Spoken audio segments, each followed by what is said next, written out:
ladies and gentlemen, power is over. But that does not mean for one instant of a second that the fun is over. Without a doubt, you are here because the power is out. So stick around, because it's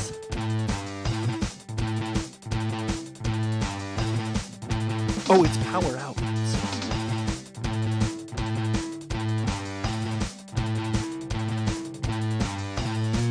Yeah, it's Power Out.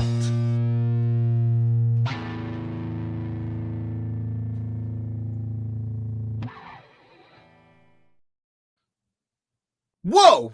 Who said, hey, welcome to Power Out. It's your boy Pluggo. It's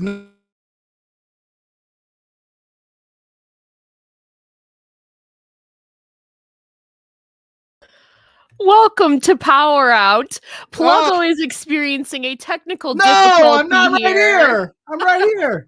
Pluggo pulled the plug on himself. No, I'm right here. I heard myself.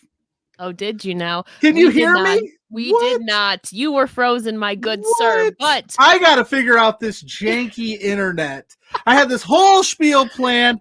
I jumped at the chance to work with Ella. Astrid's here too. They want me to talk about something special. So if I don't freeze, I'm going to have her leave. We're going to talk about the special deal we've got lined up here at Love Wrestling. So why don't you tell them about our sponsors before we get into the events of NWA Power tonight? Take it away. That's the plan. So as I jumped at the chance to work with Ella and Astrid tonight on Power Out, you should jump at the chance to get your Manscaped on 20% off. Use the code LOVEWrestlingCA on manscaped.com. They've got the ball toner, the crop preserver, the lawnmower 4.0. As we say on Thursday nights, you don't want you down there looking like up here. So check out the link below.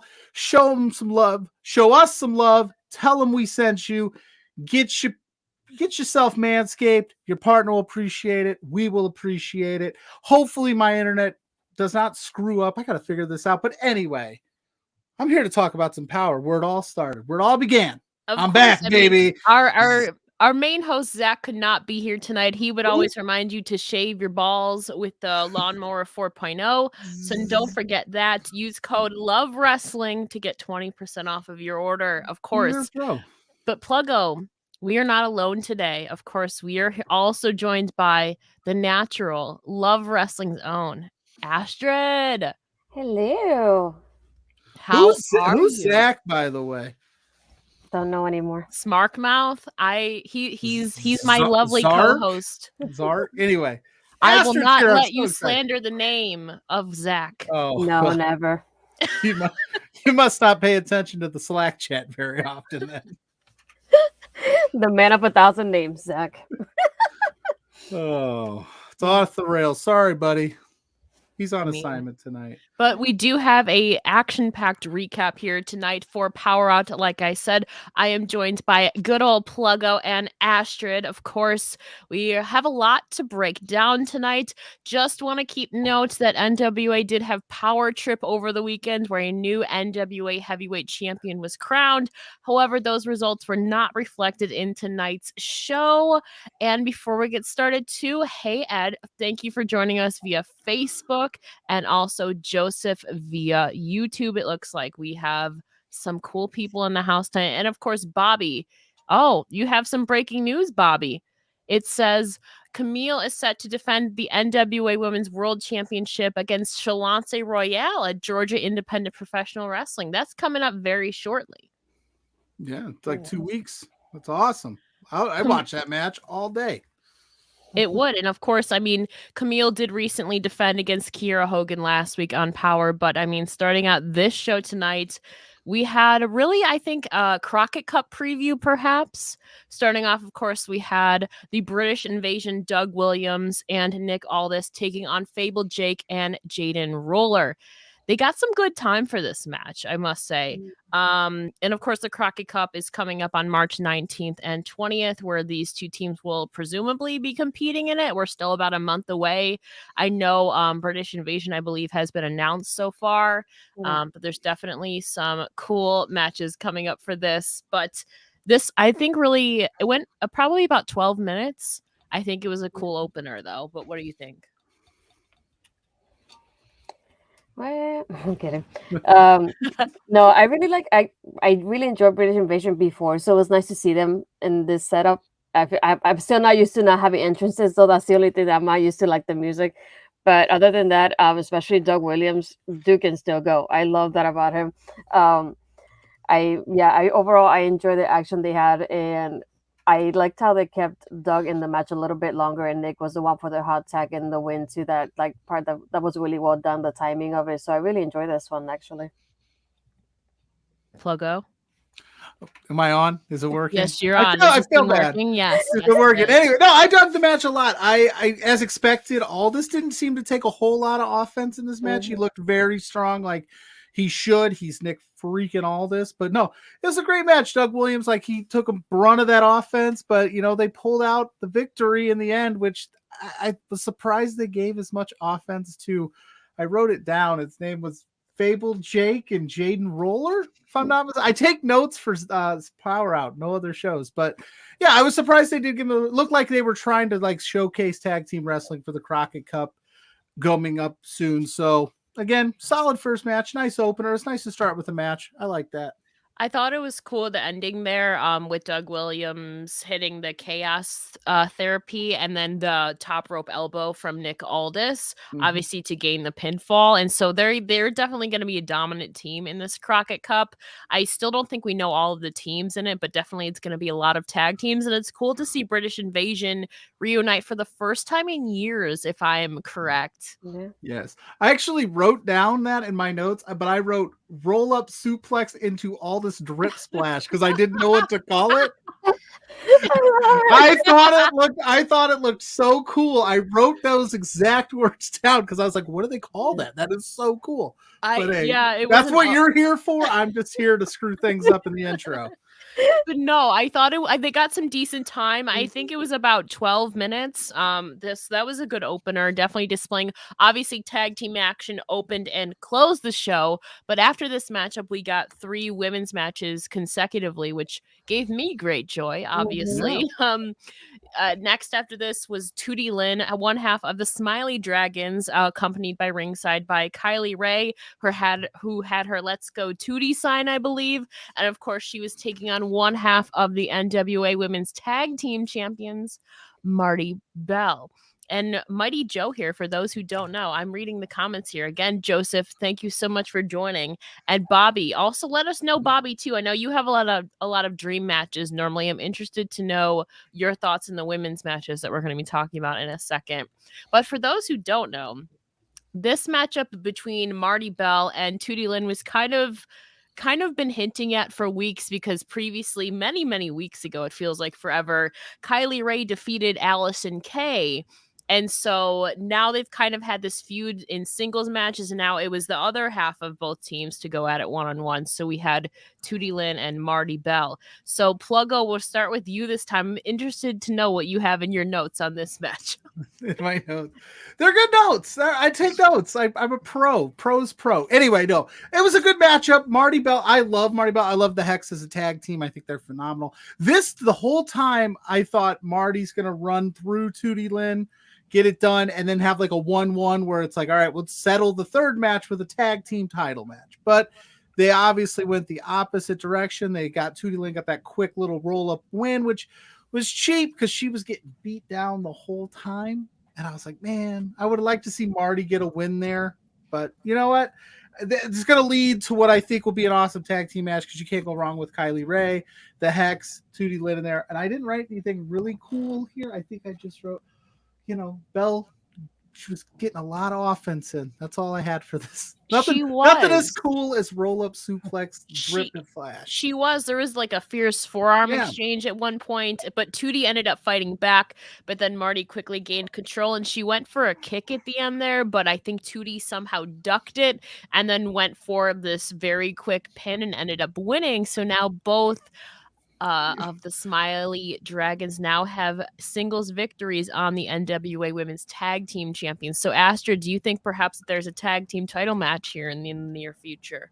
I mean, I hope so, because that match alone, like just the one-on-one was good enough for me. So I cannot imagine them, like the tag teams involved in this. I really like how they showed us a difference in styles, because you saw how Tootie she gave a bunch of moves and then Morty just do one and that's it. And just like a couple of them and just one and that's it. And I like the back and forth, like Morty's like, no, I'm gonna, like, I got you. And then I got one move and then I was like, I got you, but it wasn't, because Tootie still came back. The other part that I did like was like the way she pinned her. I really like how she did it, like the style that she did it. That was like what caught me. And then having Tootie on her shoulders, and when she tells Medusa, "I've been working out, Medusa. I've been working out," and she has her on her shoulders. I was like, that was pretty funny. But I really like the chemistry they have with each other. So it just makes you excited to see the girls match and hopefully in the tag team match. Can I just talk about how awesome Medusa is on commentary? Right? Like Yeah.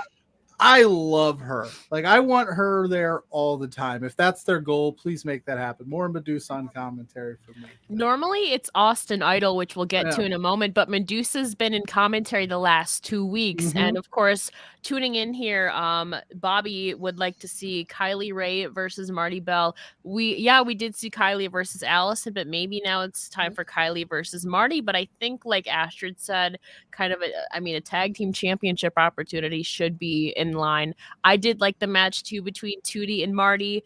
The ending was a little bit, I don't know really if Tootie really ducked the full kick, but a win is a win at the end of the day. And you were talking about commentary. Like I said, Austin Idol has been replaced by Medusa the last couple weeks, which leads to our next segment. Actually, so great segue, Pluggo, whether you know it or not. Yeah, that's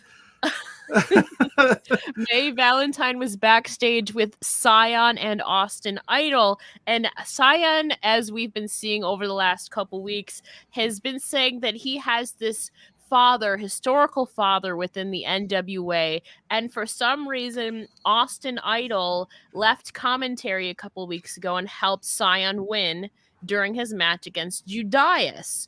And so Cyan basically keeps reiterating that his father is actually a world champion in NWA.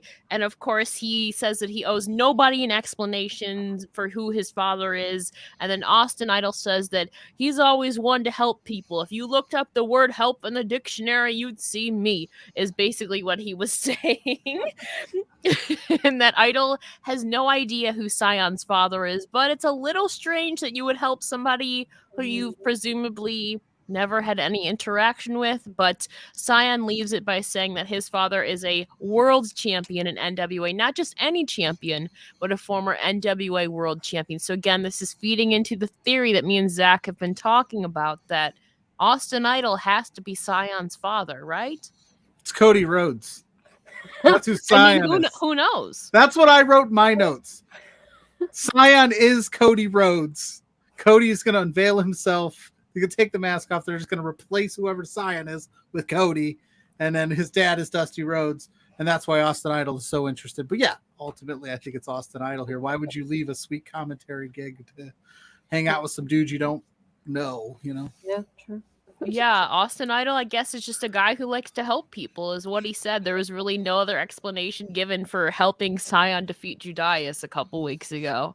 Who, I don't know, but he's got this little empire going. This little, it seems like he's stacking help.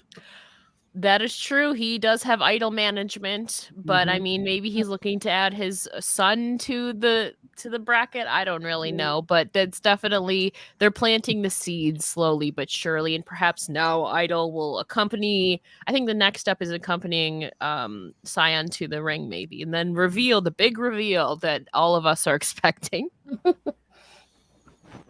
But I mean, we'll see what happens. And of course, next, though, we did have another women's match. We had Natalia Markova versus Genocide. And before the match, Natalia Markova was talking to Kyle Davis, basically just saying she's ready to go one-on-one with Genocide. I must say, I was surprised by this matchup. Natalia Markova is very strong, but going up against somebody like Genocide, her forearms really did no damage to Genocide at the beginning of this match, and she had to take advantage of her speed, and ultimately Genocide then dominates, whips Natalia Markova into the corner, and follows up with a series of suplexes. But then the match kind of moves to the outside, where we see a stalemate happen. Of course, Markova unleashes like a really ruthless DDT, and ultimately in the end, Genocide basically slams Markova into the apron on her back, which leads to a double countout. So this one I find very interesting. But Astrid, what are your thoughts? Yeah, at first I thought it was gonna be kind of like a squash match sort of situation, that it wouldn't last too long, to be honest. I was not expecting that to last too long. Especially with Genocide, because how big and strong she is. But I like even though she was like, oh, Genocide's bigger than me, but she still tried her best to like give her that off. And she's like, just because I'm here and I look like this pretty face doesn't mean I can't go at you. And I like how she went for it. Like, I like that back and forth that she did. Like, I'm not giving up. I feel like Genocide went for it. She's like, I'm still going for it too. And yeah, the when she slammed on the apron, that was like so well done. And when everything on the outside and the ending, the double count, I think was really well done. The ending for it, because I like how they protected both of them at the end still, and it helps out that obviously Natalia can come back and say, well, you didn't defeat me, so we can go at it again if anything. Pluggo. This is a good match, hard hitting. I like that they have somebody in place that can stand up to Genocide, right? They need to build some more talent in the undercard because it can't just be Melina and Camille or Kiera Hogan and Camille all the time. So it's nice to see some other women get involved. And I think Markova could take a run at the title, and she held her own. She had her shot against Genocide. Not many people can take those forearms, and they double count out on the floor. Not how I would have ended the match. I like clean finishes, but I think in this situation it worked out really well because it'll give us another opportunity for them to go again, get a bit of a longer match in them, maybe put some stakes on it. Winner gets a shot at Camille or whoever would win the title, at Power Trip. We don't know, right? It didn't happen. That's true. In my notes too, like Astrid said, I think the ending protected both competitors because I think Natalia Markova is getting more of a name to herself in NWA, but you also don't want to discredit anything Genocide has done as this like ruthless robot. Right. And so I think it protected both of them. They both definitely showed their aggression and seeing some speed in Natalia Markova, where she's the Russian crush, where normally I feel like she would be the dominant one in the match. She was kind of in a different situation than like normal, I think. They would be a fun tag team if you wanted to do that, like a respect, like, hey, both counted out. Why don't we knock out this Crockett Cup together? Like that. True. Cool. Genocide is already aligned with Tara Terrell and Paula Blaze, though. So, I mean, to be fair, though, there has been some tension between Genocide and Paula Blaze. They have seemingly made up, but there is still a little bit of tension there we've seen over the last few weeks. And Taryn's been kind of the mediator. So without Taryn, I don't really know how they would fend for themselves. So it's you go Taryn and Paula, and then you go Genocide and Natalie. Let's get that done. Give me the pen, Billy. Give me the pen. Possible. And before we continue, Dara, thank you so much for being here. It kind of is an NXT invasion. Hey. Forbidden Doors, as I was called in the Slack chat now, apparently. Astrid Week forever. But perhaps the biggest question, who's in charge of this budget? No, Pluggo. What? It's on Thursday nights at 8 o'clock. That's where that budget's at. That's who's in charge of it? Me and JPJ. There you go. It's actually Alice in accounting. She's in charge of it, but we don't tell Spencer that. We make him feel good. But you realize we're on live right now, Pluggo. Mm. Yeah, I know. I said, well, it's out there now. That's fine. Hey, write it down. Take a picture. Screenshot it. Send it to Spencer. Send it to Spencer. Love on Twitter. I'm in his office almost every other day at this point, so it's fine. Let him know. He knows. What are you spending the budget on? I don't know what we're spending on this week, but we'll find out. Hint, hint. She's not The cheap. forbidden door is really open, It's huh? open. JPJ's on vacation. I'm running the show this week, so who knows what's going to happen. You just have to tune in Thursday. You'll have to find out. But going along with NWA Power, you would like to see Natalia Markova versus Kiera Hogan. Kiera Hogan, unfortunately, though, has been taking losses after losses in any championship match in NWA, which makes me sad. So I don't know what her future holds. Obviously, these episodes were filmed weeks ago before Power Trip, probably right after Hard Times 2. So I don't know. What is for Dara, your Super Bowl predictions? The one that already happened? Well, all I can say is that I spent a ton of money on Super Bowl ads for our show. So maybe he's referring to those predictions. Maybe. That's what the budget was for this past week. Oh. Okay. But you can recoup that budget by going to .net/Love Wrestling CA and get you a shirt. That was tough to get out because I'm sure if you go to lovewrestling.ca, it's probably there. There it is. whatamaneuvernet/collection/love/wrestling/CA. Get you a shirt. The Natural has one. Smark and Friends has one now. Love Wrestling has two. Between Two Beards, we have two. Help Spencer recoup some of that cost. And you can go to Love Wrestling. You can go to lovewrestling.ca and get you a Live Laugh Love Wrestling shirt, and you can get you one of these. A mug. Sunday brunch mug. Get you one of these. Oh, I love how she has that ready. yeah, Yeah, I had to. I don't even have that. She had that ready to go. Again, I don't know what Zach thought when he was like, Pluggo, come on PowerrrOut. Like, sorry, buddy. I mean, nothing wrong with just connecting it. Nothing wrong with the shameless plug of your merch. I mean, what is happening here? Where is the alien? Says the famous wordsmith. Zach, unfortunately, cannot be with us tonight. So we've used some of the budget to have two guests tonight. It's an alien holiday. I'm in charge. So this is Ella J's show now. And these are my lovely guests, Pluggo and Astrid. So hello, wordsmith. You miss Zach. Zach is no longer with us tonight. Okay, guys? Although I have to give him credit. He's amazing at what he does. Also, hello, Millie. Thank you so much for joining us. Zark is fantastic. I love Zark so much. I really do. do. I get honored when he asks me to do this show because he is so good and I am not. He is. I mean, you forgot one part of the Manscaped ad, but it's all good. Which part? All good. The balls part, but it's okay. That's always. I'll save that for NXT after us here in about 10 minutes or so. They'll talk about balls. I didn't want to be ball centric tonight. They know. I don't want this in plural, okay? They know. All right. They know. Ed will talk about balls. Zach's in outer space. He might fight Astrid and Lily soon. Will he?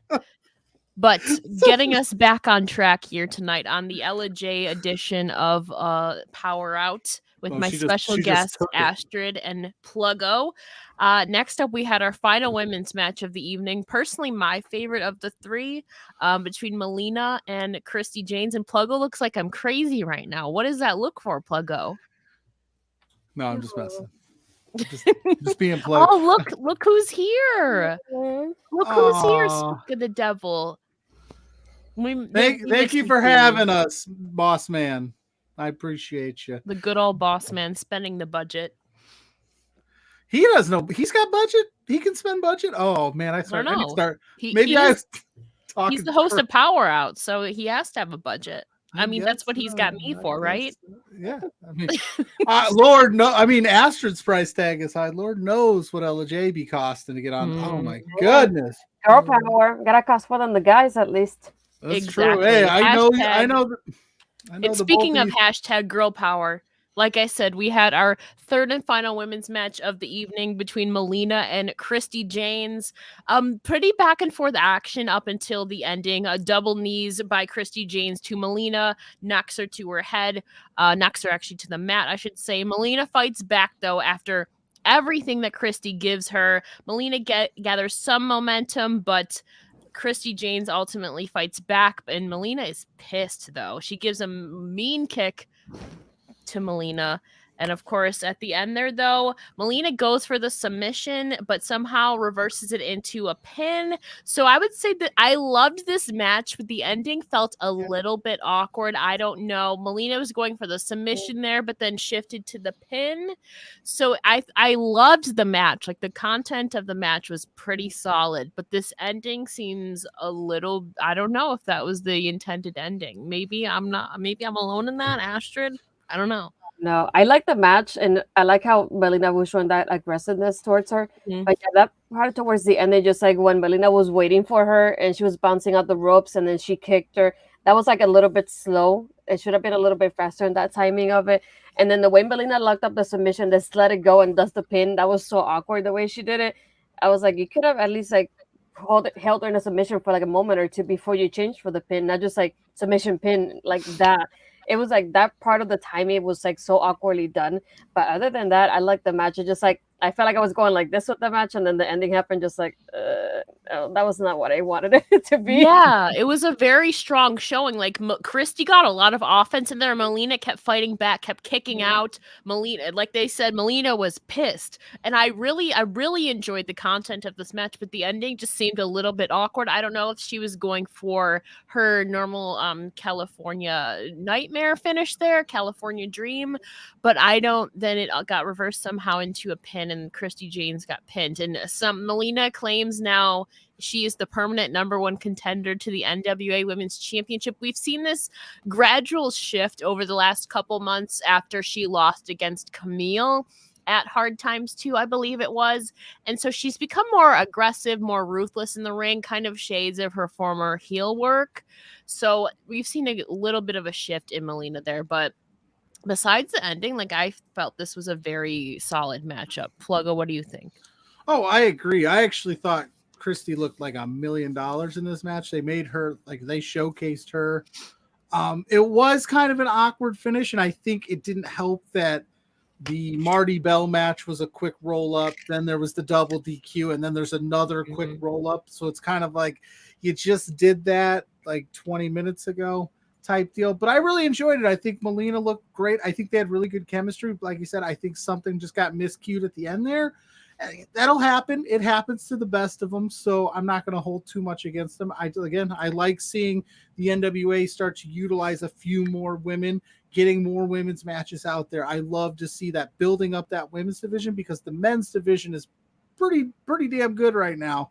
And so getting that women's, giving Camille some new challengers, some new faces, it's all good for me.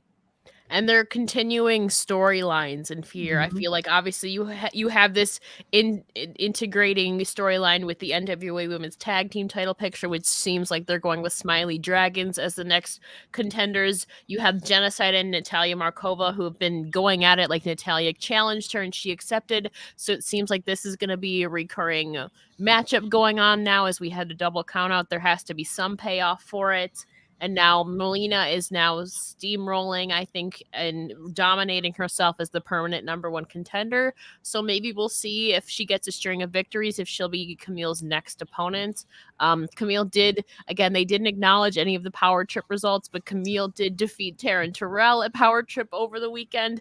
And also the next match featured the spoiler alert, I guess, the new NWA World Champion. Again, this was filmed prior to Power Trip, so there was no acknowledgement that Matt Cardona defeated Trevor Murdoch at Power Trip over the weekend and is the new NWA World Champion. But tonight, that is Cardona... such an NWA thing to do. I thought I dreamed Cardona winning the NWA title, and he did. I get it. I get it. It's pre-taped. I know that they tape them in bunches, but you edit the show, you cut it in. You could have did something to just, because that's, if you're a casual fan and you're like, oh, Matt Cardona just won the NWA title, I'm tuning in Tuesday because I want to know what happened. Like you were left with nothing. It's like it didn't exist. You could have done some kind of video package, like even recapping if it was that match alone, at least. Or like, you know, that we say, oh, we're going on break, we'll be right back. You could have done some kind of commercial about it to give us a little something, like, keep watching because Cardona's going to be champion in a couple of weeks. Yeah, they were still talking about Trevor Murdoch and the NWA. At least they didn't have Trevor Murdoch show up with the championship because that would have been like counterintuitive. But Matt Cardona just came out with no belt. Just they didn't even like announce him as the number one contender or anything. They were just talking about the feud with Trevor Murdoch. So obviously at that point they had to have known that he was winning the championship. But nevertheless, tonight he was taking on Victor Benjamin. Like we said, there was a new champion. Obviously, I feel like Cardona dominated a lot of this matchup. He was very cocky in it. At one point, had hit the reboot on Victor Benjamin in the corner and could have easily gained the pinfall, but picked up Victor Benjamin and kind of just cockily slapped him. Benjamin obviously shifts his momentum, but falls short to the radio silence as Matt Cardona gains the pinfall, which is the right call here, especially if he's the new champion. He's been having a string of impressive victories. What are your thoughts on the matchups and the cockiness of Matt Cardona? Yeah, it was really well done, actually. I like that. I love this version of Matt Cardona. This is the perfect version of Matt Cardona. He's playing this up like I'm saving the NWA, and I love like Medusa was taking offense to it the whole time. She's like, "What do we need saving from? I don't even like this guy. This guy, get him out of here." But no, it's like it's the perfect. He's like the perfect like antithesis. I don't want to say the wrong word to the NWA. Like in Murdoch, we know Trevor Murdoch. We see Matt Cardona. They're two polar opposites, and he's your new NWA World Champion, which is awesome. But this was the right call tonight. It was a good match. I like the aggressiveness. I like the cockiness of it. He should be cocky. He should where he goes. He should, he's done it all. He's been to the top. He's coming back through. I love it. I think, man, what a transformation Matt Cardona's had. He could have just easily ran the broski gimmick till he died and got a handsome paycheck, but he bet on himself. He's in the NWA. I'm excited to see what happens. I'm really excited for Pope to be back because I think that would be fun. I want to see Pope. Pope just returned last week. I am so excited. I mean, obviously he's been kind of aligned with Trevor Murdoch, so I would expect Pope and Trevor to kind of maybe go against Matt and Mike Knox. Definitely in the future, but definitely, Ed, you make a good point. That is what happens when you film like 8 weeks in a row and it overlaps with the show. I mean, you can't predict also that too, because you could change your mind last minute and not know 2 months out that Matt Cardona is going to become the new champion. But what are they doing with the Power Trip show itself? Are they going to air those later on, or was that just like a live event that if you were there, you were there? And in that case, I know it's kind of old school for like NWA, like, hey, somebody won it at a live event. You got to show up. You never know what can happen. But in this day and age, if you don't have that as the forefront of that's because Matt Cardona is the hottest he's been probably his whole career. And you blew that for your fans tonight that you might have gained because of that. Because again, you tune in to be like, oh, that's what happened, Matt Cardona. I want to see it. And again, I get it pre-tape, but we heard nothing about it. It's confusing to the NWA fan, let alone a casual.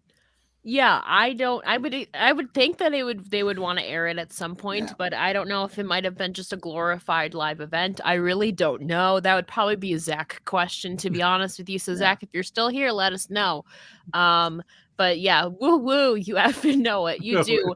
Like, undoubtedly, though, not only now is he the NWA World Champion, he's also the Impact Digital Media Champion, former GCW champion. He has done, whether you hate him or love him, he has honestly done so much over the last year to bet on himself and really make waves in major promotions. It's incredible, honestly. Shout out to Lady Frost that said that she should get with Benjamin and Chelsea Green should show up and we should get a mixed tag on Twitter. I like that idea. Lady Frost, I like where your head's at. NWA, make that happen.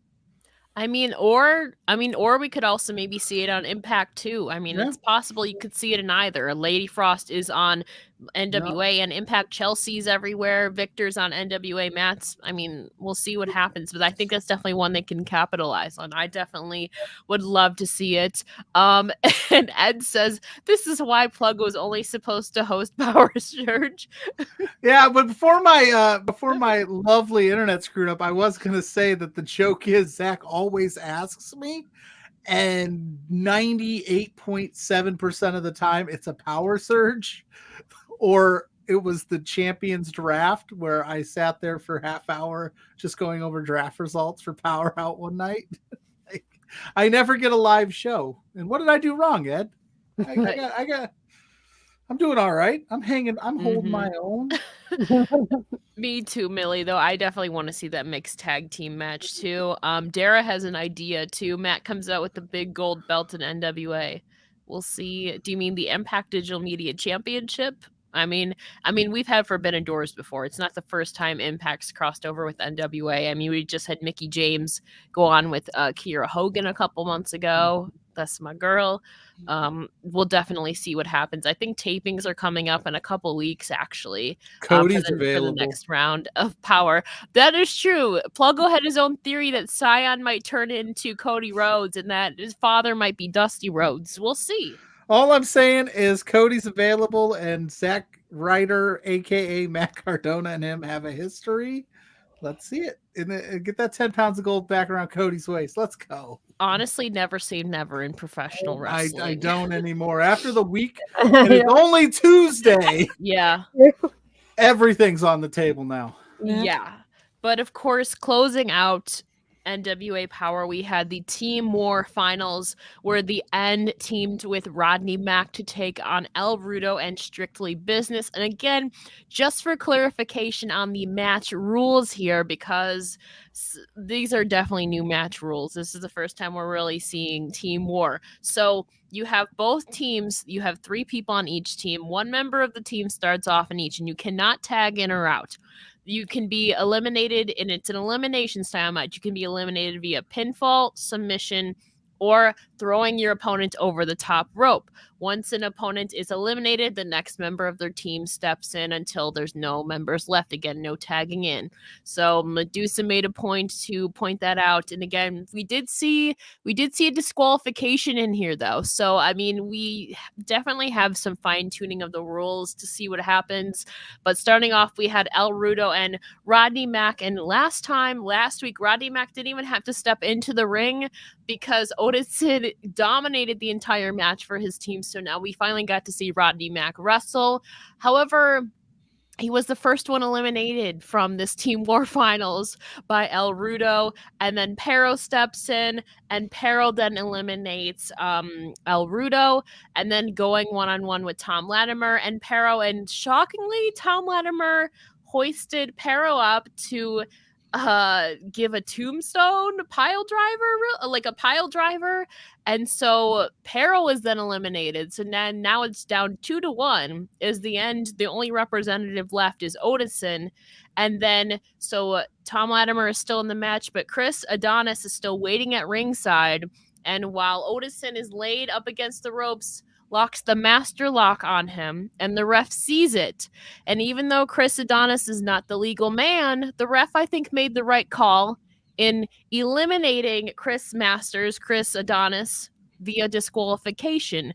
And again, there was some weird hijinks last week too with ejecting people. So Chris Adonis is ejected without even having stepped foot into the match via disqualification. I think it was the right call by the ref. And then ultimately, though, again, Tom Latimer gained the win for his team, giving another pile driver on Odinson. So this obviously got the most time out of any match. Hopefully I explained that. Okay, there was a lot going on here. Astrid, what are your thoughts on this main event of Power tonight? Yeah, I had to pay attention to the rules because I thought it was super interesting the way they did that, especially how they eliminated Adonis with the DQ without him being part of the match. I was like, how do you eliminate the last member of the team before he even goes in? Yeah. Okay, sure. But Latimer, I haven't seen him wrestle before. I know him because of his previous relationships, to not name anybody. And so it's the first time I see him wrestle. So I thought it was interesting, though, his style. It was funny the way he ended up like stomping on. I think it was a Rudo. No, it wasn't a Rudo. Otison, and he just ended up like low blowing himself. And the way he was doing the submission, and he was even bleeding, just like yelling him to tap out. But I like his performance overall, like the way they kept him in the match for that long and they showed him up for that long. I really enjoyed that from him. Pluggo. It was all right. No, I'm just kidding. It was great. It was a lot of fun. And yeah, there are some convoluted rules here, and I think that they can tweak those and make this even better. A lot of fast action. I really enjoyed last week's when it was multiple teams. Like that was a lot. That was more chaotic fun because there's just so much going on, and you're trying to keep up with eliminations. With two teams, it kind of stales out a little bit because you kind of get predictable at points.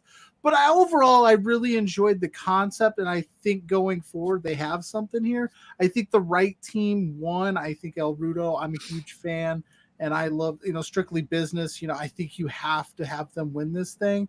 But I did enjoy the little nugget at the beginning where they did mention that, blanking on his name. This is why Zach is usually here. El Rudo? Yeah, no, the guy that started on the other team. Rodney Mack. And they explained like he didn't make it in. So he was the fresher guy because Odyssey went the whole way last time pretty much. So that was a nice little touch to like they tried to put some strategy into it and explain to me why there's the strategies in place. So overall, great match. $30,000 for split three ways. That's a heck of a payday. And I mean, Adonis didn't do much, but he's still getting 10K. He got himself a limit again. Yeah, definitely means Zach, we're talking about some of the rules might have to be tweaked for next year should they do it again. But last week was so fun, honestly, with just Jeremiah Plunkett just laying there for 20 minutes in the ring after being eliminated was so funny. Yeah. There with 4 teams in this crazy environment I'm shocked that we didn't have any over the top rope eliminations, right? Am I correct? No, this one. They almost did El Rudo, but he held on and kind of walked it, which was kind of cool with his hands. But no, everybody was. There was the package pile driver that Pero took, and El Rudo got rolled up. I think again, that dude gets rolled up a lot. Yeah, so your winners of Team War of 2022 in NWA is Strictly Business and El Rudo. Again, Chris Adonis didn't even enter the match and got himself eliminated, which I think is so funny. But yeah, that about does it for this week's edition of Power. Again, they didn't acknowledge any of the Power Trip results. I mean, really the only thing that changed was Matt Cardona winning the World's Championship.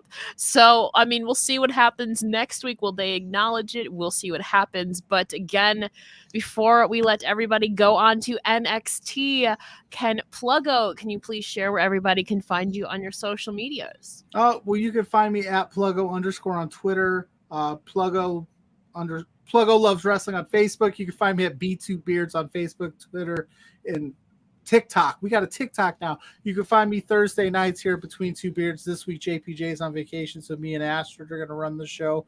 Watch out. So tune in for that. And you can always, I pop it up everywhere. You never know when I'm going to show up. I'm on PowerrrOut tonight. You never know. But yeah, thanks for having me. It's been an awesome time. It was good to talk some NWA. Of course. And Astrid, you'll actually be staying on here. But for our PowerrrOut viewers, can you please let them know where they can find you on social media? Well, usually on only NXT, but this week I'll be on Between Two Beers with Pluggo, and soon we'll be doing the AW watch-alongs and reacts, so that'll be coming up as well. And yeah, usually NXT on Tuesdays right after PowerrrOut. So if not, I'm on Twitter, which is Astrid Pizarro, which is right there. Of course, and you can find me on Twitter at It's Ella J, like it says right there. And of course, again, Zach, we missed you, but thank you so much, Pluggo and Astrid, for joining me tonight for this edition of PowerrrOut. This was a pretty fun episode. Again, maybe needs some of the Power Trip results tied into, even if it's just a video package, but we'll see what happens next week if Power Trip's available anywhere. And of course, next on deck, though, we got NXT. So again, this is PowerrrOut saying goodnight.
Hello, and hold on.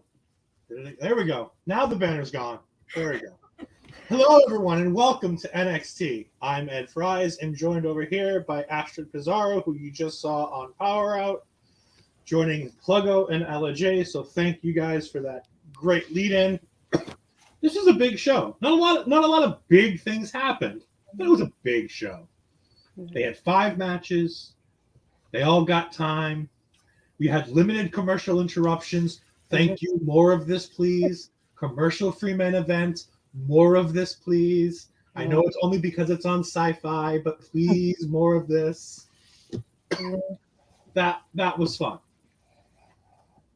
Ashton, what were your overall thoughts of the show? I like how everybody, the good thing about having a show like this, because we don't have a lot of matches, everybody has a decent time, and I like that about it. We don't have any squash matches or anything like that. There's time to process everything, and I like how they add a little bit of stuff backstage too. So there's a good balance of backstage and matches compared to the usual shows. Yeah, and unlike a takeover or something like that, this nice big show, you had the big show feel, but they also built a really, really cool show for next week that we will talk about, because that show next week is going to be fun coming off of this. I'm going to talk first real quick as we get ready, talking about that opening. I mean, okay. NXT is obviously gone for the lust factor with Toxic Attraction. Mm-hmm. We can't deny it. Toxic Attraction is all in for this. You can tell because they look like they are having an absolute ball doing these things. Yeah. So we had would you call this the slumber party-esque text chain? Is that what you call it? I don't know.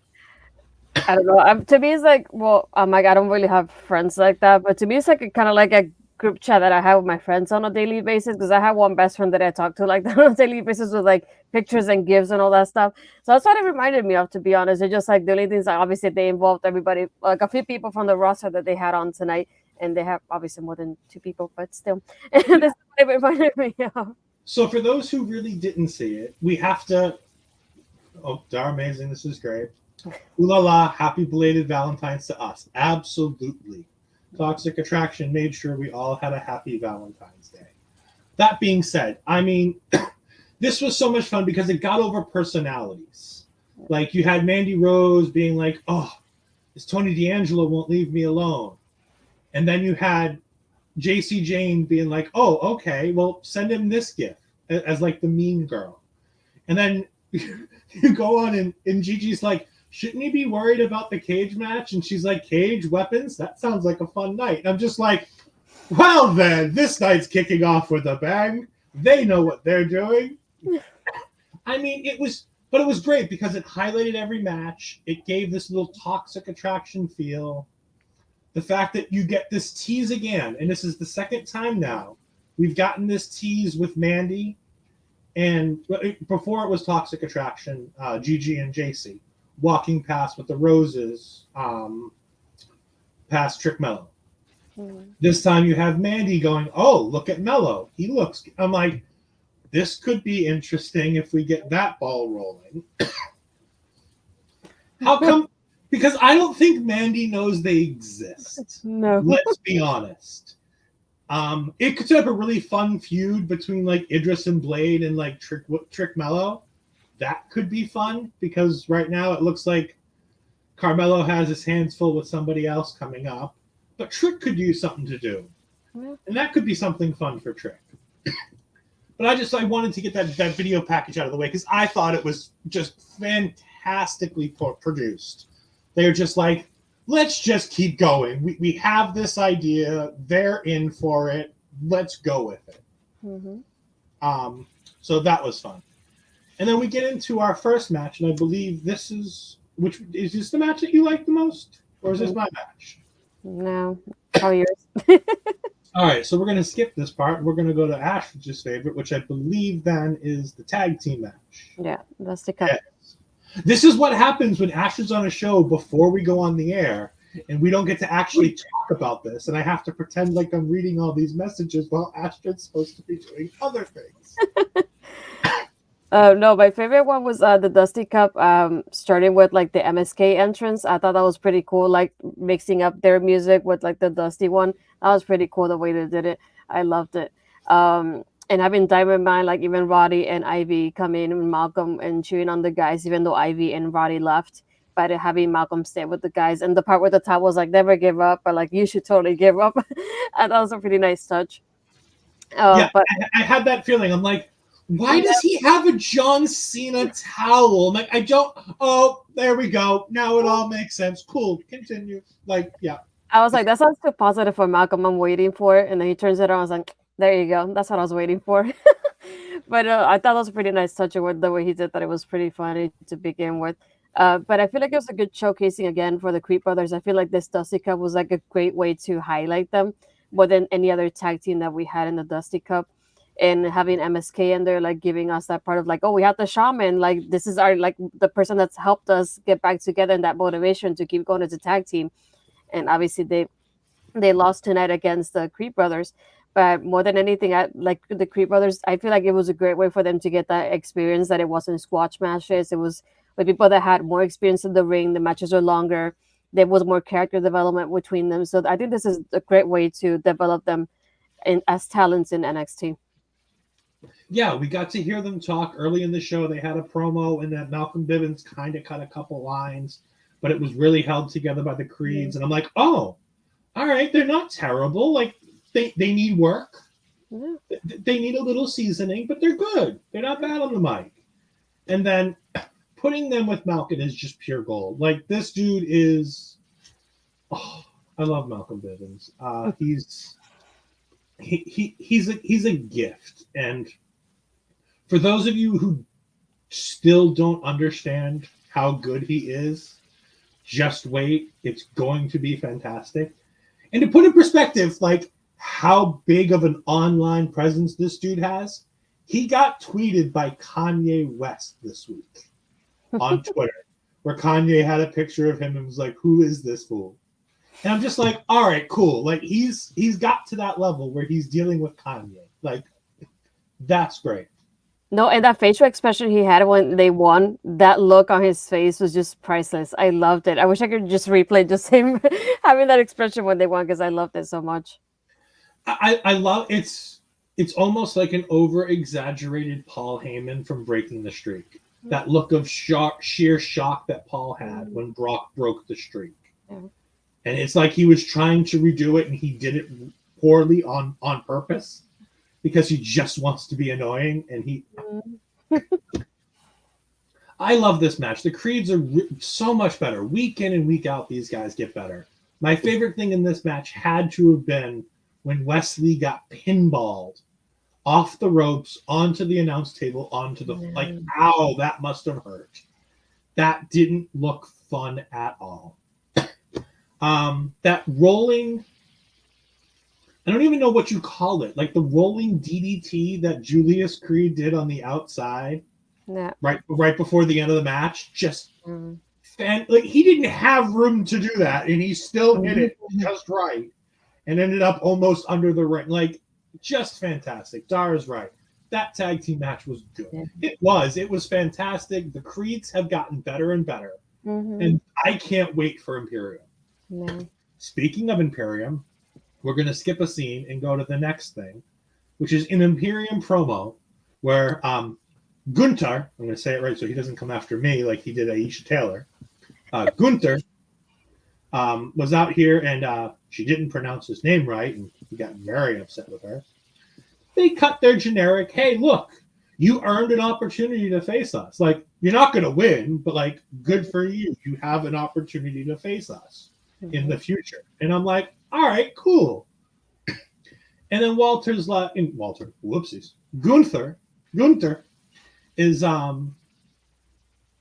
on, and he's like, they've done their part. They've set themselves up where they need to be. But now I need to get myself back on track. And I'm like, you're a 600-plus day champion in NXT UK. Like, that's pretty good, dude. Like, I don't think you need to do much more. He has his sights set on the NXT championship. And I'm like, ooh, that's going to be fun. I can't wait for that.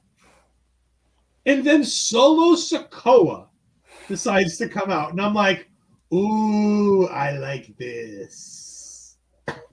And Solo Sikoa comes out, and he's like, you're going to say the mat's sacred, right? He's like, I don't give a damn about the mat. Like, I don't give a damn about the ring. I don't give a damn about the mat. And Imperium's like, how dare you? And Gunther's just standing there and watching him. And just paying and just giving him all the attention that he deserves. Because he knows who he is. Like, you can just tell by Gunther's face. He knows who this dude is, and he's not afraid of him. Nor should he be. He's Gunther. But, like, he knows what's going on here. And Solo Sikoa says, I'm going to take the ring general, and I'm going to rub the mat in his face. And Imperium gets ready to attack, and Gunther's like, nope, get back. Back, doggies, back. And he basically gives Sikoa the chance to come in the ring. He's like, come on. Come face to face with me.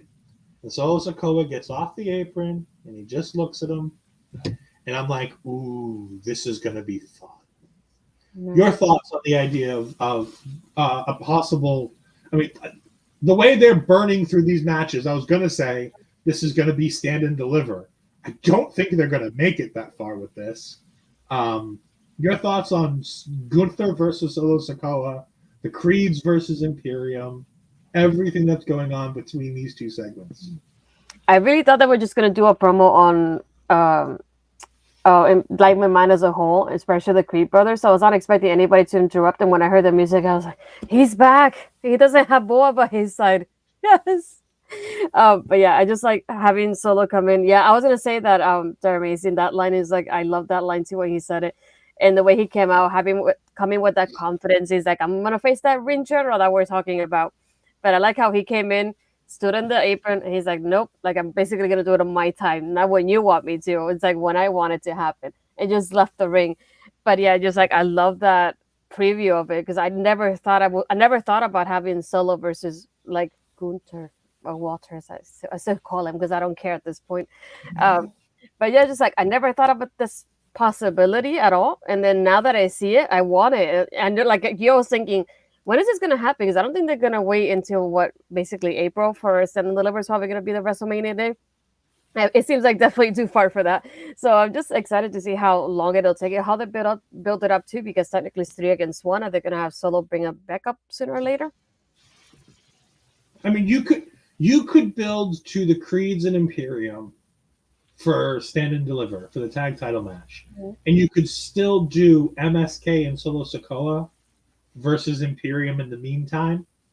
Like there are ways to get through this. It's a minefield to do, but I have all the faith in the world that I don't care how they do it as long as I get the matches. Yeah. Because that's the new thing with me. I don't care how you get there anymore at NXT. Just get me the good matches and I'll call it a day. Yeah, but while we have an opportunity, I'm going to go ahead and thank one of our wonderful sponsors. So let's do this. And let's bring up this. Support for NXT and Love Wrestling in general is brought to you by Manscaped, who is the best in men's below-the-waist grooming champions in the world. Manscaped offers precision-engineered tools for your family jewels. Manscaped just launched their fourth-generation trimmer, the Lawnmower 4.0. You heard that right, the 4.0. Join over 4 million men worldwide who trust Manscaped with this exclusive offer. 20% off and free worldwide shipping when you use the code LOVEWRESTLING at manscaped.com. Manscaped offers so many wonderful products. Like I just had out, they have the Lawnmower 4.0 with the light that really helps when you're trying to make sure you can see all the nooks and crannies to make sure you don't nick or cut yourself. The skin-safe technology on the blade to make sure that you don't nick and cut yourself because there's nothing worse than something like that. But, we just had Valentine's Day, and things like the Crop Preserver, the ball deodorant, is absolutely fantastic. And when you've had a rough day, a couple squirts of the Ball Reviver, the Crop Preserver, the Crop Reviver, just absolutely fantastic products. You can get all of that, and if you get it in the big package, you get the Shed, which comes with all the little goodies, and a nice portable way that you can go ahead and take it on the road and things like that. It's just absolutely fantastic. So remember, Get 20% off and free worldwide shipping with the code LOVEWRESTLING at manscaped.com. manscaped.com. It's 20% off and free worldwide shipping at manscaped.com using the code LOVEWRESTLING. Unlock your confidence and always use the right tools for the job with Manscaped. Your balls will thank you. Welcome back. Got to make sure we pay the bills because, Pluggo's out here, spending money left, right, and center. I mean, we had you and Ella J on PowerrrOut tonight. I mean, got to make sure we tighten this budget a little bit. Yeah, I got more going on this week, so. I know. I'm trying to find the money. Speaking of something unrelated to NXT, but it's been brought up a couple times by Bobby, so I'm going to bring it up now. There is no more, talking about money, there is no more 205 Live. 205 Live is dead and gone. Peace. We have the new program, NXT Level Up. Yep. LVL Up. I'm excited for this. The graphic looks cool. It's probably going to be the same thing. We're going to see the same types of people. Bobby in here saying, Lash Legend is doing great on 205 Live. Lash Legend is hopefully doing anything better than what her debut match was, because after her debut match, I wasn't sure she was ever going to have any more. Apparently, Trick Williams was on 205 Live last week. I'm excited to see Level Up because I think Level Up is going to be the place where we're going to see some of these greener wrestlers getting in their ring time. Like, it's basically what 205 Live is. Both a new name, a refresh, at an interesting time. I mean, ironically, people are like, oh, look, WWE is putting Level Up next to Rampage. Just so we're all clear, 205 Live has been in that same time slot the entire time. Just nobody watches it. Nobody watches it, agreed, but it's the same thing. So we don't notice it until now because of the announcements when you're like, wait. Yeah. It's not new for all of these people going, oh, look, WWE's starting more wars. No, they're not starting a new war. This program's been on the Peacock and on the WWE Network on Friday nights right after SmackDown goes off every week since before AEW was a thing. I mean, it's nothing new. They're amazing saying former live at 205 legends like that. In Casey Squared. Oh, we're gonna get to Casey Squared later. I have thoughts and opinions. Yeah. But for me, there's only one thing I can talk about on this show: the North American Championship match. I mean, I could have watched 30 minutes of these two going at it. 15-ish minutes was fine. I could watch more. I think there's another match in them for this. I don't think they're going to get it because post-match we got Carmelo Hayes staring down Pete Dunne, who won earlier in the night. But just they kept kicking out when I thought the match was over. Yeah. They put on a really entertaining match. I know Ashton said she zoned out a couple times in the beginning. I liked it. I thought it was a great who's better thing. Cameron Grimes kept trying to rub it into Carmelo to get him angry because Melo's usually the one getting everybody else irritated and off their game. So to have the script turned. Trick Williams is everybody watching a Marvel movie with his, constantly not sure what's going to happen face. Oh, Trick Williams is so good on the outside. It's just a thing of beauty.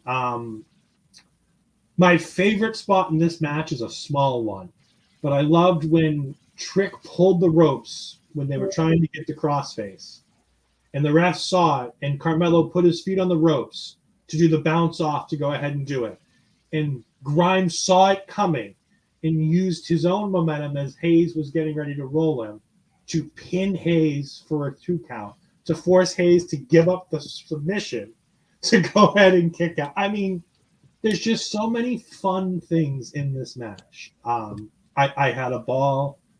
I'm glad Carmelo Hayes won, especially with how crowded the NXT Championship picture is. Mhm. I think it's so much of a better idea to just have him keep running through competition in the North American title division. What are your thoughts, Astrid? I want to clarify. I've been awake since 6 in the morning. I've only had an hour nap in between everything today. Okay, so that's probably why I zoned out. No, I feel like at first it was kind of slow for me. I guess I would say, because I feel like there was something that kept me going. Like, oh, that was amazing, like an amazing move. And I think like a commercial break happened. After the commercial, I feel like I started picking back up afterwards. I like that move that you mentioned, and like little things like reversing it back and forth between each other, and they kept pinning each other in a way that they were like literally on top of each other, and I literally thought like, oh, here's the pin for the win. Nope, not happening. Here's the next one. No, not happening. It's like it happened multiple times that those close calls were so close. I literally didn't know who was gonna win this one because it was that close when the pins were happening. So it kept me, after the commercial break, it kept me more intrigued because I feel like it would end at any time, basically with the pinfalls and the close calls they had. But overall, I think it was a good match. So I still want to rewatch the part that I kind of zoned out at the beginning because I feel like it was slow for me at first. But other than that, I liked it, and I like that preview giving us like him and Pete Dunne next. That would be amazing to watch already. So I give it to me. I want to see it. Yeah, it harkens back to the heydays of NXT and Takeover when you have Mighty Joe. Thank you for stopping by and saying hello. Hopefully all is well in your world. Hopefully you are doing well. We miss you on the airwaves, and hopefully we can catch you for a show here or there at some point in the future. With this, it's just the back and forth and the here and there. It harkens back to those heydays of those Gargano and Andrade and those matches that made NXT something to behold. And no, it wasn't a 30-minute, 5-star classic. But you know what it was? It was a 3.5, 4-star match where guys just went out there and had a good match. You gotta remember, it's still a weekly TV match. Like, they made it a big show and they wanted to make a big deal about it. It's still a weekly TV show that we were having tonight. It wasn't a takeover at a, in a big arena on a big 4 pay-per-view weekend. Mm-hmm. Like, it's just their weekly TV. Mm-hmm. And they gave us exactly what they told us they were going to give us. A quality match between two guys who can wrestle. And they wrestled. And they were entertaining. Like, Cameron Grimes shaking his booty and Carmelo Hayes. And Cameron Grimes coming into the ring as the match is getting ready to go and going, to the moon. And then having Hayes shoot the rocket with his thing. And then stomping on it and kicking it. And saying, Mello, don't miss. Just an absolute joy of combining the two guys. And you can tell they enjoyed working with each other. You can tell that they had an idea of how they wanted this whole feud to go the moment it started. They felt real and authentic. The pain on Grimes' face when he's sitting at the apron, watching on as he's just like, I lost another big match, and just being down and being out. This is fantastic. I'm very excited. I hope you get to be on Turnbuckle Talk next week. Remember, Carl's Turnbuckle Talk is on 6:05 every Tuesday before NXT and everything else, so you can go ahead and give it a watch. And you're right, Cameron Grimes is an absolute treasure. Trevor Lee, Cameron Grimes, however you've seen him before, I mean, just fantastic. And this match was just another one to add to that list of comes up short. This dude could be on the main roster. Like, now. Like, going into Mania weekend, like, I could totally see this guy. I could see Vince loving him because he reminds me of a bit like R-Truth. The dude's super talented in the ring. He can wrestle, but I can see him getting in Vince's good graces because he could make Vince laugh. It's one of those people like he doesn't mind making a fool of himself to entertain people like R-Truth does. He really doesn't care at this point. And I feel like at the beginning, I didn't know if I wanted to like him or not. And I feel like little by little bit with everything with Ted DiBiase, I feel like I've grown to enjoy him a lot more. And I love him now when I see him on TV, especially when he goes to the moon and the crowd does it with him. It sounds incredible. Yeah, like the crowd is behind him. They've turned an absolute heel into an absolute babyface. Like, remember, this was a heel gimmick when it started. Like, it wasn't supposed to be a babyface. He was supposed to be that rich Ted DiBiase heel. And they turned him babyface because the crowd fell in love with him. Mm-hmm. And it just shows you that if you love something enough, even in WWE, you can help get it over sometimes. Like, sometimes it's worth the effort. We go back to the beginning of the show. We have Tony D'Angelo versus Pete Dunne. And a surprising thing, Pete Dunne wins. Was not expecting that. Thought this was an obvious Tony D'Angelo win. Astrid, go ahead and through some of your favorite spots of this match. Because I know I have mine.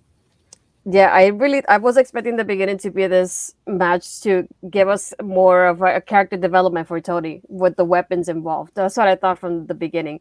And the moment he used the zip ties on Pete, and Pete, like, I like how Pete just, like, he didn't give up. He's like, I'm not using my hands, but I have the rest of my body that I can use. And I like how he used the submissions and did it like, it was kind of like a triangle choke on him. I like how he did that from out of nowhere with his hands being tied up behind his back. That was really creative. And I think it was the pliers that they used, and it cut the zip ties when it happened. Like, and the guillotine was the other thing that was super cool, the way he did it. I love that moment. And when he hit him with the cricket bat again, I was like, yes, give me more of that. I love that shot. No more. Yeah. Did you hear that thing? Oh, I know. But yeah, just like when he went for the pin, I was expecting Tony to kick out, because I was thinking from the beginning, this is Tony's match, and the weapons involved, it just seems a little more like a Tony kind of gimmick towards the match. And when the bell rang and I heard the three, I looked at my screen and I kept thinking, no, there's no way Pete won just like that. I was expecting this to be like a pit, like Tony kicking out and they made a mistake. And then when I realized like his music came up and he just looks like I did it. I was really shocked that Pete had it. I was not thinking he was going to win tonight at all. It would probably help if I had my microphone up on the top of the table as opposed to. I was going to say you sound really far away, but I didn't. I really wish somebody would have told me that I was, talking to the microphone. There you go, so it's okay. Yeah, the microphone was in my little holder that I hold it on because this is my work desk, and I'd like to have the microphone on my work desk. No, that guillotine spot with the pliers, like, just fantastic. This whole match, like, the plunder made sense. All the weapons made sense. It all tied back to something else that happened. They gave it time. Wade Barrett was really putting over this match from the get-go. He's like, we're 5 minutes in, and it's like a 60-minute Iron Man match because of all the weapons and everything like that. He's, he prides himself on being a big, tall badass who, doesn't run away from anything. And he's like, yeah, no, weaponized cage. I'd be gone. I wouldn't have even shown up for the day. Barrett did a really good job tonight, by the way, on commentary. Him and Vic, but especially Barrett. Was a couple really good spots that I really enjoyed from him. I thought the match was over when Pete hit his finish the first time and Tony kicked out. I definitely thought the match was over when Tony hit the forget about it, and then Pete kicked out, and I'm like, when is it going to be over? I'm not mad at NXT, but I'm confused. Like, I thought that was the end. I'm smart. I know what's going on. You're obviously putting over the... No, we're not putting over the young guy. No. And that kind of like buckle bomb, I would say. I don't know if I would to call it buckle bomb, but the buckle bomb to the table and when it cut it, when basically just stripped it in half, that was amazing too. Yeah, I mean, it's fight forever indeed. Like, they were chanting, this is awesome, and it wasn't piped in, and it was awesome, and it was a great way to kick off the show. Like, and that's the thing, like, we had the Toxic Attraction promo, the video promo in the beginning, and then it went right into, like, Pete was already in the ring.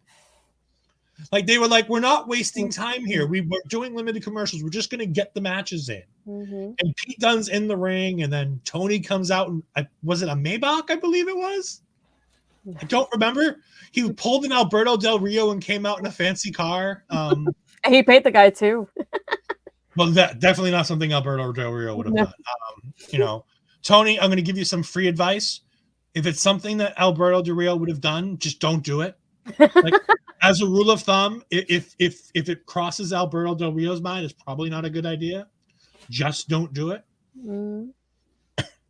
We then got the promos for the Dusty Classic between the Creed brothers and MSK, and they were fun and they were fine.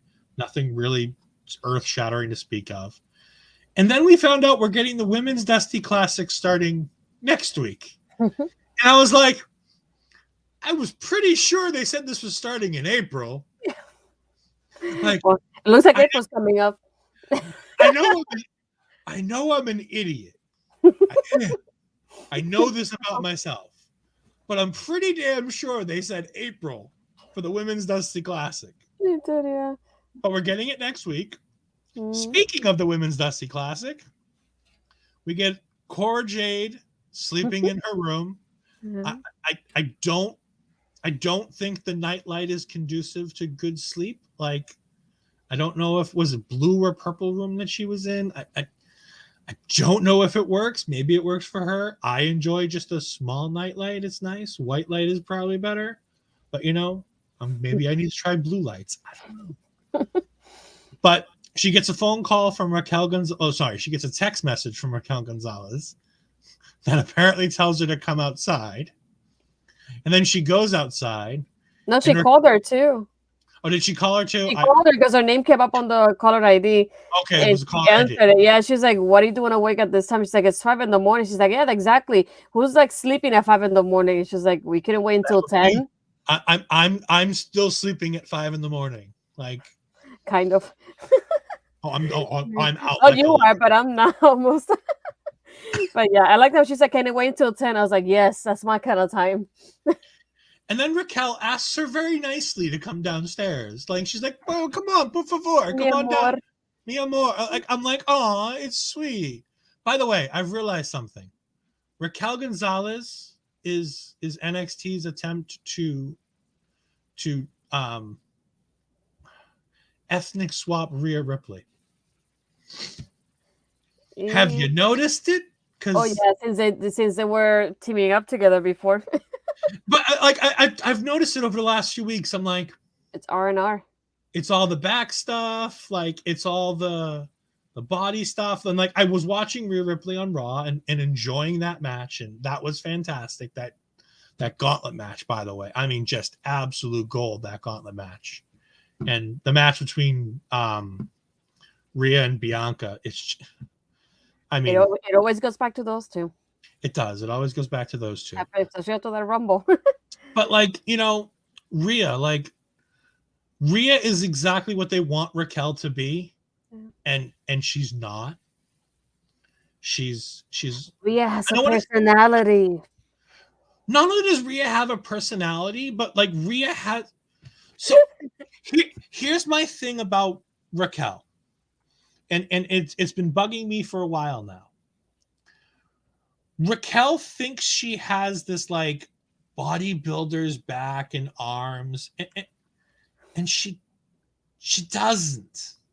To me, always I keep thinking about her entrance when she goes back like this, and I'm just like, she does the back thing and they show it. What are you trying to show off? Because there's nothing I can see there. If it was Rhea, I would get it, but her, I don't. And then I feel like sometimes I don't know if I don't want to judge her, obviously, but I feel like I'm not body shaming her. Oh no, I'm not. It feels awkward when you're just like trying to pose when you're trying to show off something that's not there, and then it makes me question, like, why are you doing this? And like her Spanish, it doesn't sound so genuine. So I wonder it's because she was raised maybe in the U.S. because she has some kind of accent, but not a Spanish accent, if that makes sense. So it doesn't make her genuine. It doesn't sound like she's Hispanic sometimes, and it makes me wonder. But I don't want to judge her in their background because everybody's background's different. But that's just I'm not even judging the background. Like I'm more, and like I said, I'm not trying to body shame because every body is beautiful and every different part, body type is fantastic. Mm-hmm.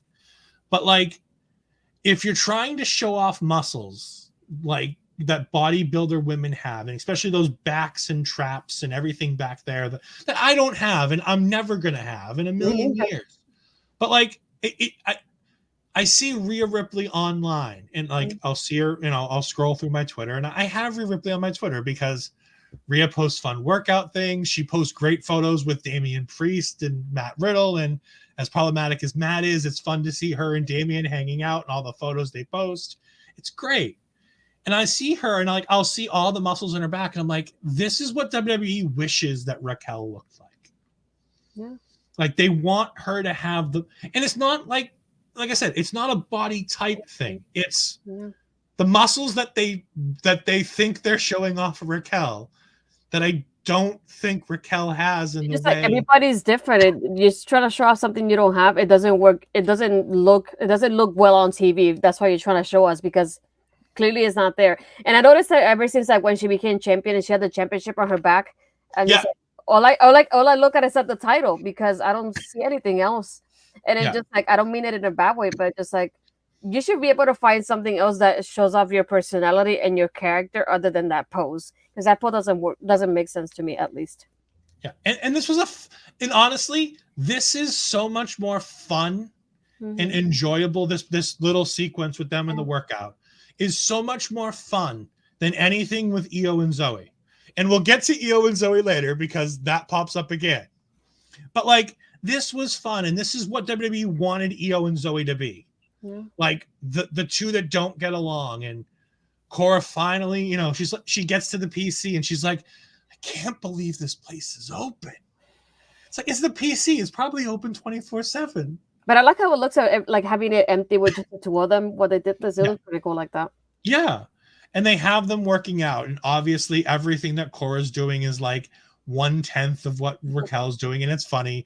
The best part was like when they put the weights down and you see like Raquel put down like a 40-50 pound weight.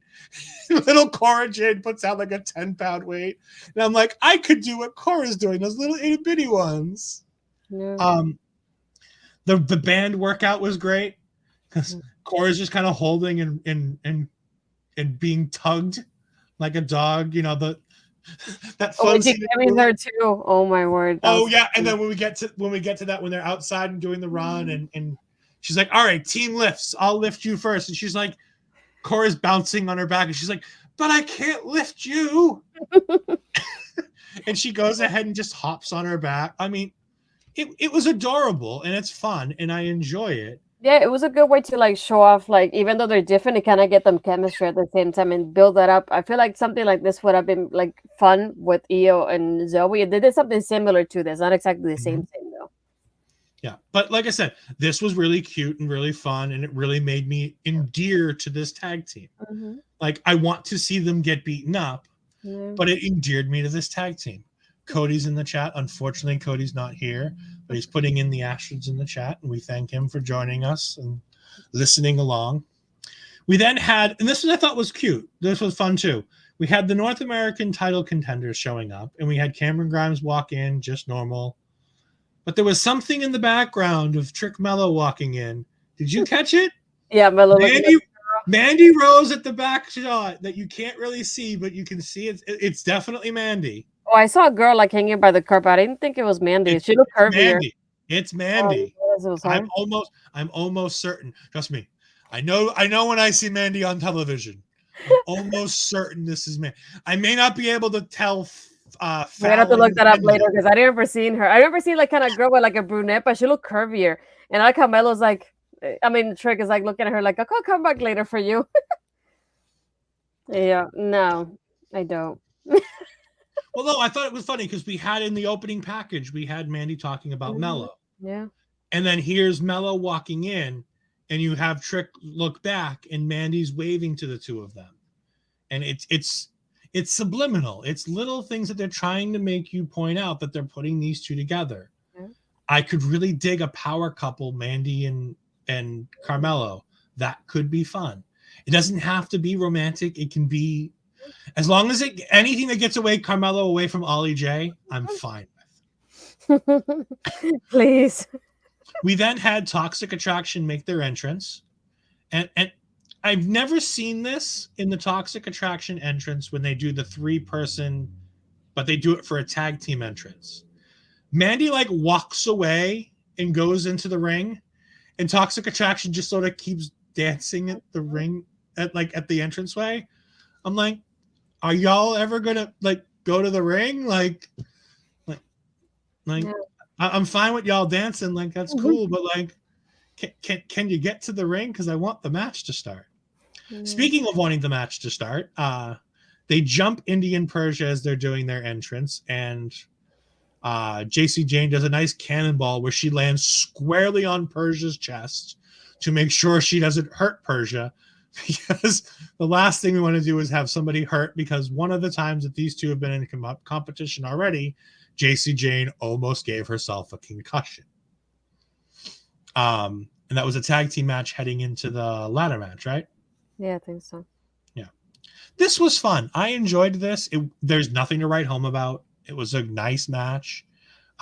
It put over Toxic Attraction. It put over how, they're dominant in numbers. Mandy getting caught trying to take advantage.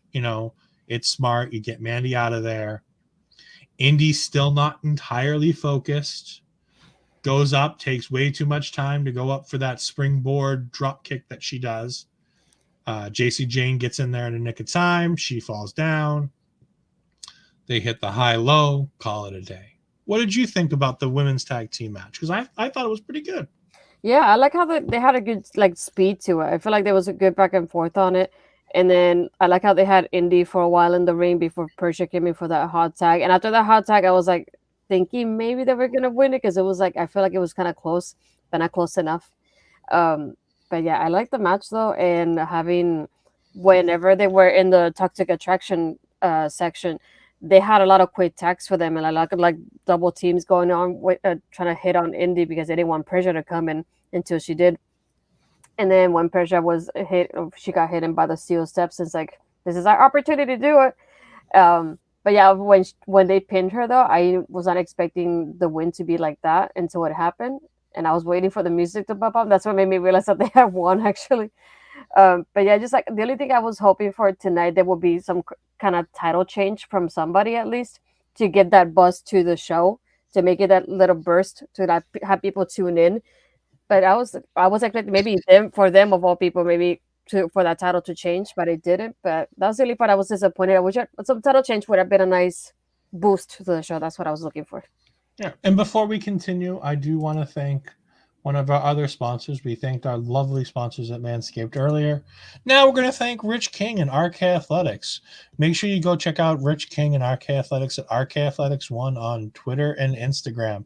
They do all kinds of personal training. They give you workout advice. I love watching the Twitter because I get to, see advice on, eating and, workout stuff. And, I need to take more care of what I see, but it's always nice to get the advice because it's nice to know. Rich King is a fantastic wrestler in the Edmonton, Alberta area. He will be a part of Love Wrestling. I Don't Want to Grow Up, I believe is the name of the new show, happening on March 25th, which is the weekend before WrestleMania, which I really hope the guys have thought that one through. But yes, definitely go ahead and check out all the Love Wrestling socials for that. And make sure you check out Rich King, because Rich will be a part of that show, as he was a part of Change the Game in the Love Wrestling Battle Royal, where Taryn from Accounting became the new Love Wrestling Elite Champion. But go ahead and check out Rich King at RK Athletics 1. As we're shilling, we're going to go ahead and shill a little bit more. We got our What a Maneuver store at whatamaneuver.net/collection/love-wrestling-ca. You can get your Between Two Beards stuff if you want it. You can get your Love Wrestling stuff. There's some good stuff on there. They have the 2 basic designs, including the Pride design, which all of the proceeds from that design go straight to the Trevor Project. So if you want to go ahead and support a great cause and get a nice shirt out of the deal, go to whatamaneuver.net/collection/love-wrestling-ca and go ahead and get that. But, if you're thinking, there's something else I want, there's something nice, what else could I get? What about the natural? Wear the natural Astrid Pizarro wherever you go, whether it be on a t-shirt, whether it be on a hoodie, which is the one I kind of want. Yeah, me too. but they don't make it in my size, and I'm sad. But if you want, like I said, whatamaneuver.net/collections/love-wrestling-ca. click on the Ashton Pizarro, the natural line, and go ahead and look into that. If you're looking for other stuff, our Live, Laugh, Love Wrestling shirt is available at lovewrestling.ca/shop. You can also get the Sunday Brunch mug. You can get the fanny pack. You can get stickers. You can get the face mask. All kinds of delicious stuff over there at lovewrestling.ca/shop. Why did I say delicious? I don't know. Just noticed that as I was doing the promo. I'm like, that's not the word I wanted. Boom. Natural. Am I going to make an appearance on what show? What show are we talking about? Are we talking about the... Are we talking about Never Growing Up? Because no, I'm nowhere near the Edmonton, Alberta area. It's about a 35-hour drive for me. So no. I'm on the opposite side, so no. I was gonna say, if Spencer's flying me out, then maybe. But otherwise, no.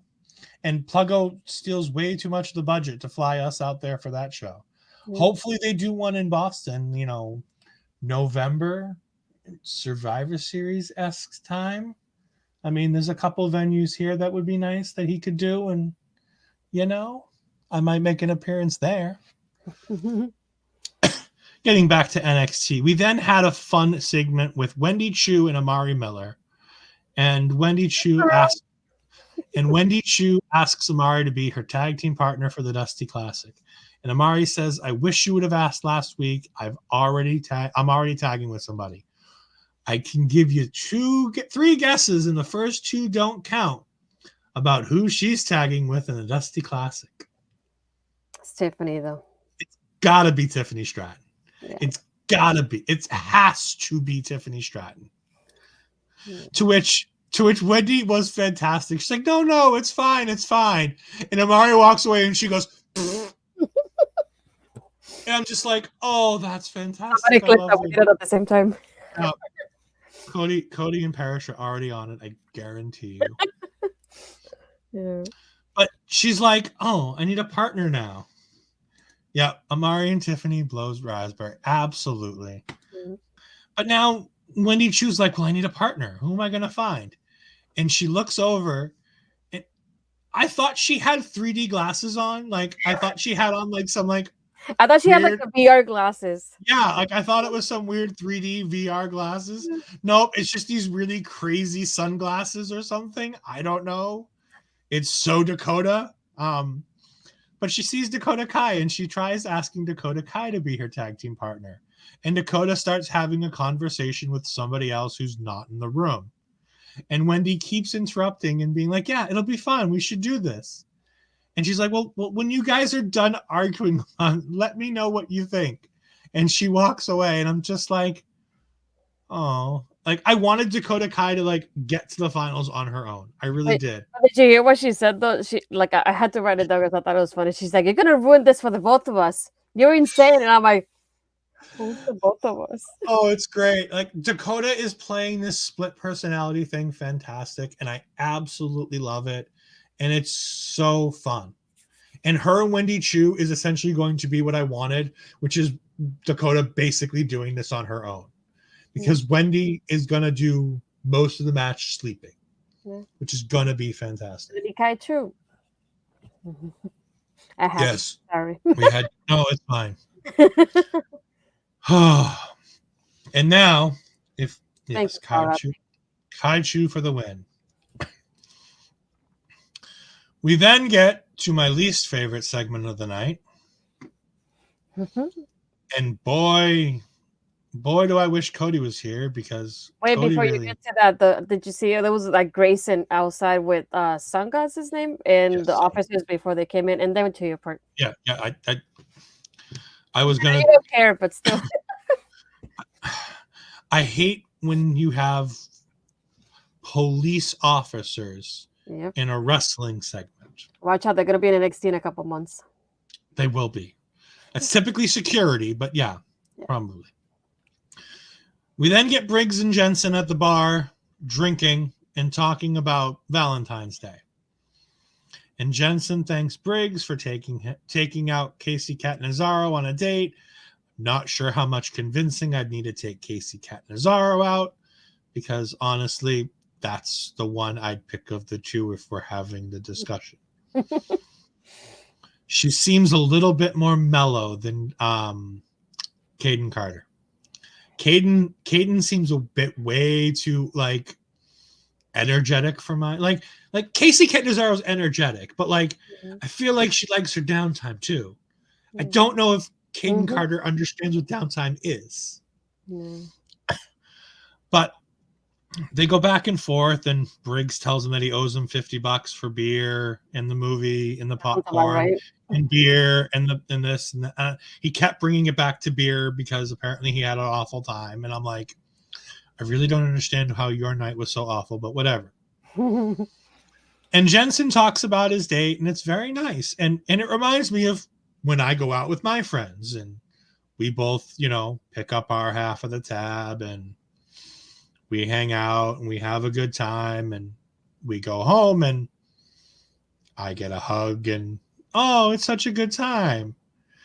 And apparently she says that it's like she has a little brother. And Jensen seems very okay with this statement. And Briggs comes in with the line of the night. I don't care about any other line in the entire show. The line of the night, I know you're from Alabama, but that's not as good a thing as you think it is. That one made me chuckle. I really, really liked that line. I didn't see it coming. Like, I saw the friend zone thing coming. And by the way, I also want to put this out there. At one point, he says, let's just talk to the waitress, like the bartender comes over. And I messaged Ashley, I'm like, she looks familiar. And she's like, well, yeah, it's Fallon Henley. She was on the show like 3 weeks ago. And I'm like, she looks familiar. Because they were like, what are you doing here? And I'm like, I think, wasn't she the one at the Gacy, like a diversity inclusive thing? I think that was her. She might have, but she also had a squash match.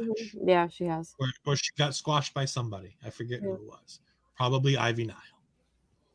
Or Kaylee Ray. One of the two. Yeah. But yes, as Dar Amazing says, I heard that line, and I hate this crap. I hate it. I hate it because it's too real.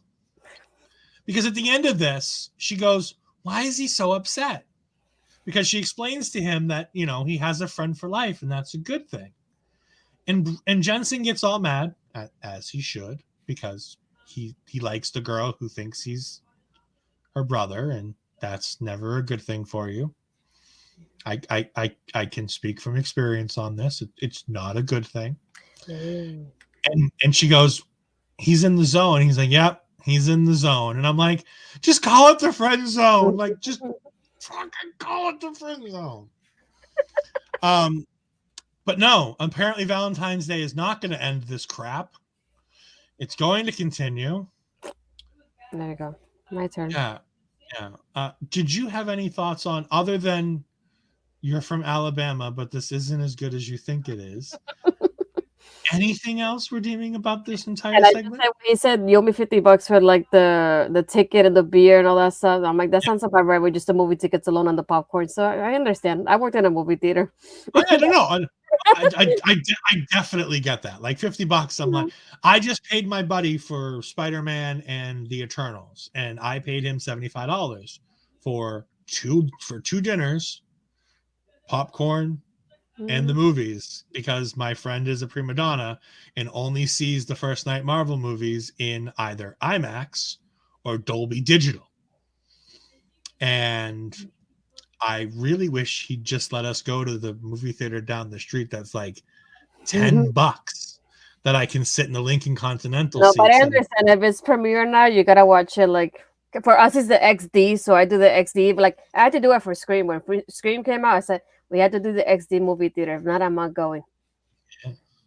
You have to. If Morrow was there, he's so in the zone that the NXFL came back. I'm excited to see the XFL. I don't think Vince was happy to see The Rock at the Super Bowl. But again, that's slightly off topic. And if we're going to get off topic, we're going to talk about the Multiverse of Madness. And I don't think we want to talk about that right now. So we'll stay on focus. Yes. We then got LA Knight coming to the ring.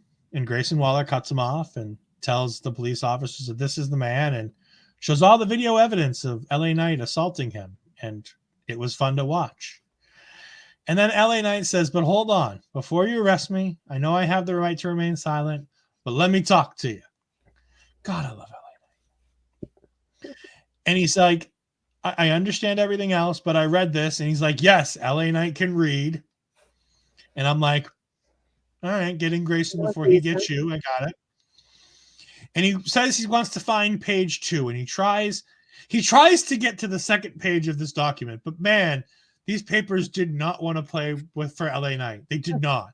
And he throws about 15 pages of paper onto the floor to grab page 2, which I still don't think was page 2. I think it was the last page. Yeah. But anyways, he goes, I want to show you something. He says that if Grayson Waller attacks him, that it's all null and void. And he goes ahead and shows the clip of Grayson Waller attacking him. And Grayson tries to explain to the officers that no, in Australia, it's different. It's one way. It only works one way. I can attack him all I want. He's like, that's not how it works here. And the officers shake their head and walk away. And then I love it because you can see Grayson Waller officially figure out how bad this is about to be for him. And you see the moment where light dawns on Marblehead. And he's like, oh, well, okay. And he tries to go and beat up LA Knight. And LA Knight beats the hell out of him. And it's fantastic. And I love it. And LA Knight says that next week it is him versus Grayson Waller. And I'm excited for that because I've been waiting to see these two actually wrestle for a while. Mm-hmm. Your thoughts on LA Knight, Grayson Waller, and the whole fiasco of the restraining order? Yeah, I like how they did it instead of just arresting Knight like most usually they do it, like at least on Raw on shows or the main roster shows. But yeah, I like how they give it up this way. Just like, let me read it. Here's the fine print that you clearly missed, and I didn't because I read the whole thing. It's like, I'm not such an idiot as you maybe look out to be. But yeah, I like how he did that and like having them face off. I'm really excited for it. We then get Indy and Persia backstage where both of them are taking blame because both of them lost the match. And that's nice that they both understand that they both lost the match. That Persia wasn't there for Indy to try to make the save. And that Indy took too much time and fell off the ropes when JC Jane got her hand in there. And then Dexter shows up. And Astrid's heart grows 3 sizes. And Persia says, hi, Dexter. And Dexter doesn't even give her the time of day. And Persia looks pretty angry about it. And Indy says, I'll see you next week. And she walks off with Dexter. And Persia looks irritated. And she looks sad. And then in walks Duke Hudson. And I don't know what he said. And I watched it 3 times. And I still have no clue what he said. But he offers his hand. And him and Persia walk away. And I already see the tag team match coming. I already see the Mania tag team match. The Stand and Deliver. Whatever. Mania weekend. By the way, did you notice at one point in this show, Wade Barrett snuck it in there? That on Mania weekend, there's a show called Stand and Deliver. Yeah. He snuck it in real quiet in the middle of one segment. I don't remember which one it was. No, I don't remember. Well, I can check when you told me because I remember you told me while we were watching the show. No. Yeah, but I noticed it was like only that one time, and he was trying to be like subtle about it. Oh, very subtle, because I think he realized as he started saying it that he wasn't supposed to because they haven't they've told us it's coming, but NXT hasn't said anything about it.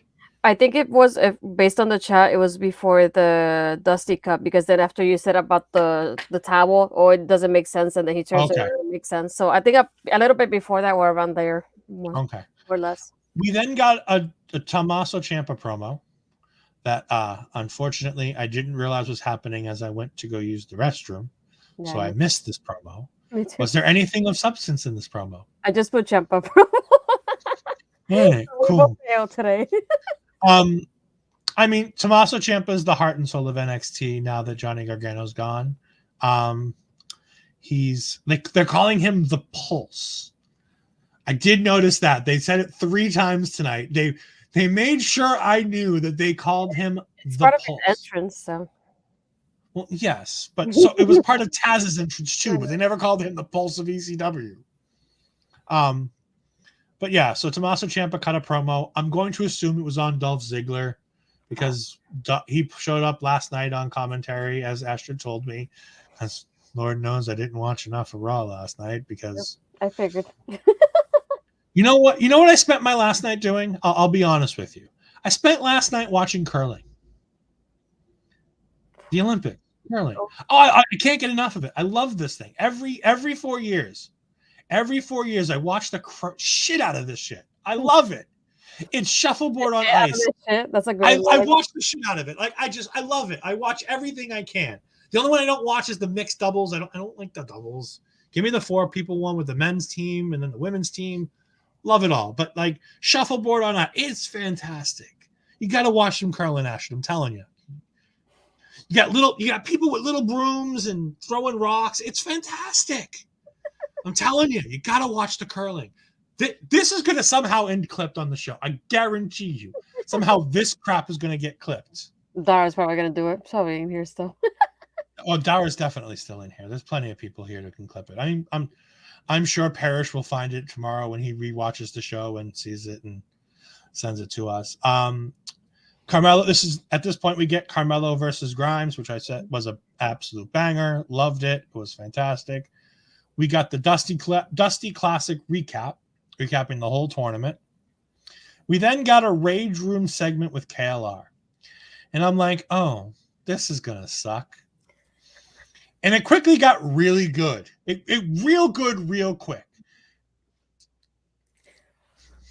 Yeah, Charlie. We're not talking about her yet. We will talk plenty about her in Dang, that's like a nice segue. I'm sorry. It's great, but you're 2 segments ahead, buddy. 2 segments ahead. All right, so we get the Rage Room segment with KLR and Io Shirai. And I love how Io's just looking at her like, what the hell are you doing? This is stupid. And she's like, no, go ahead and try it. And I love how what gets her going is like, yeah, Toxic Attraction. They have titles. You don't have any titles, do you? You don't have any gold on you right now. No, you don't have any gold. Toxic Attraction has this gold. She's like about Zoe too. But I could. They hurt Zoe. They hurt your tag team partner Zoe, and now she can't compete. Mm-hmm. She's like, fine, give me it. And she takes the bat and she starts breaking some of the stuff, and then she relinquishes the bat altogether and just starts throwing things, which is so much more Io Shirai. Yeah. She just starts throwing the plate and throwing the glasses. And I'm like, oh, this is great. I really like this. This is what Io and Zoe should have been. And then Zoe walks in and she's like, what the heck's going on here? You guys are making a mess. And Io grabs her water glass and throws it against the wall. And Zoe's like, what the hell? And Io storms off, all in a rage, and I love it. And then KLR. Yeah, KLR. I love that chemistry between them, though. I feel like it was definitely a lot better than Io and Zoe. But I like how she goes, I like her to KLR. And she's like, oh, you already have like made more progress than I ever did. Yeah. I was going to say that was KLR looks at Zoe and she goes, I like her. And I'm like, I like the 2 of you guys together. It's great. No, Dara, no. We're not going there. It wasn't a Love Wrestling mug. NXT cannot afford the greatness that is the Sunday brunch mug. And even if you could, you wouldn't break it, like because those Love Wrestling mugs are fantastic. Love though, why would you break it? I mean, you wouldn't want to, but even if you did, and you know where you can get that Love Wrestling mug? lovewrestling.ca/shop. All right. Anyway, I almost ended the broadcast. Not your favorite person. I almost ended the broadcast by accident when I tried to click comments. That would have been awkward. We then had the Creeds versus MSK in the tag team Dusty Rhodes Tag Team Classic Finals. And again, certified banger, great match, absolutely fantastic.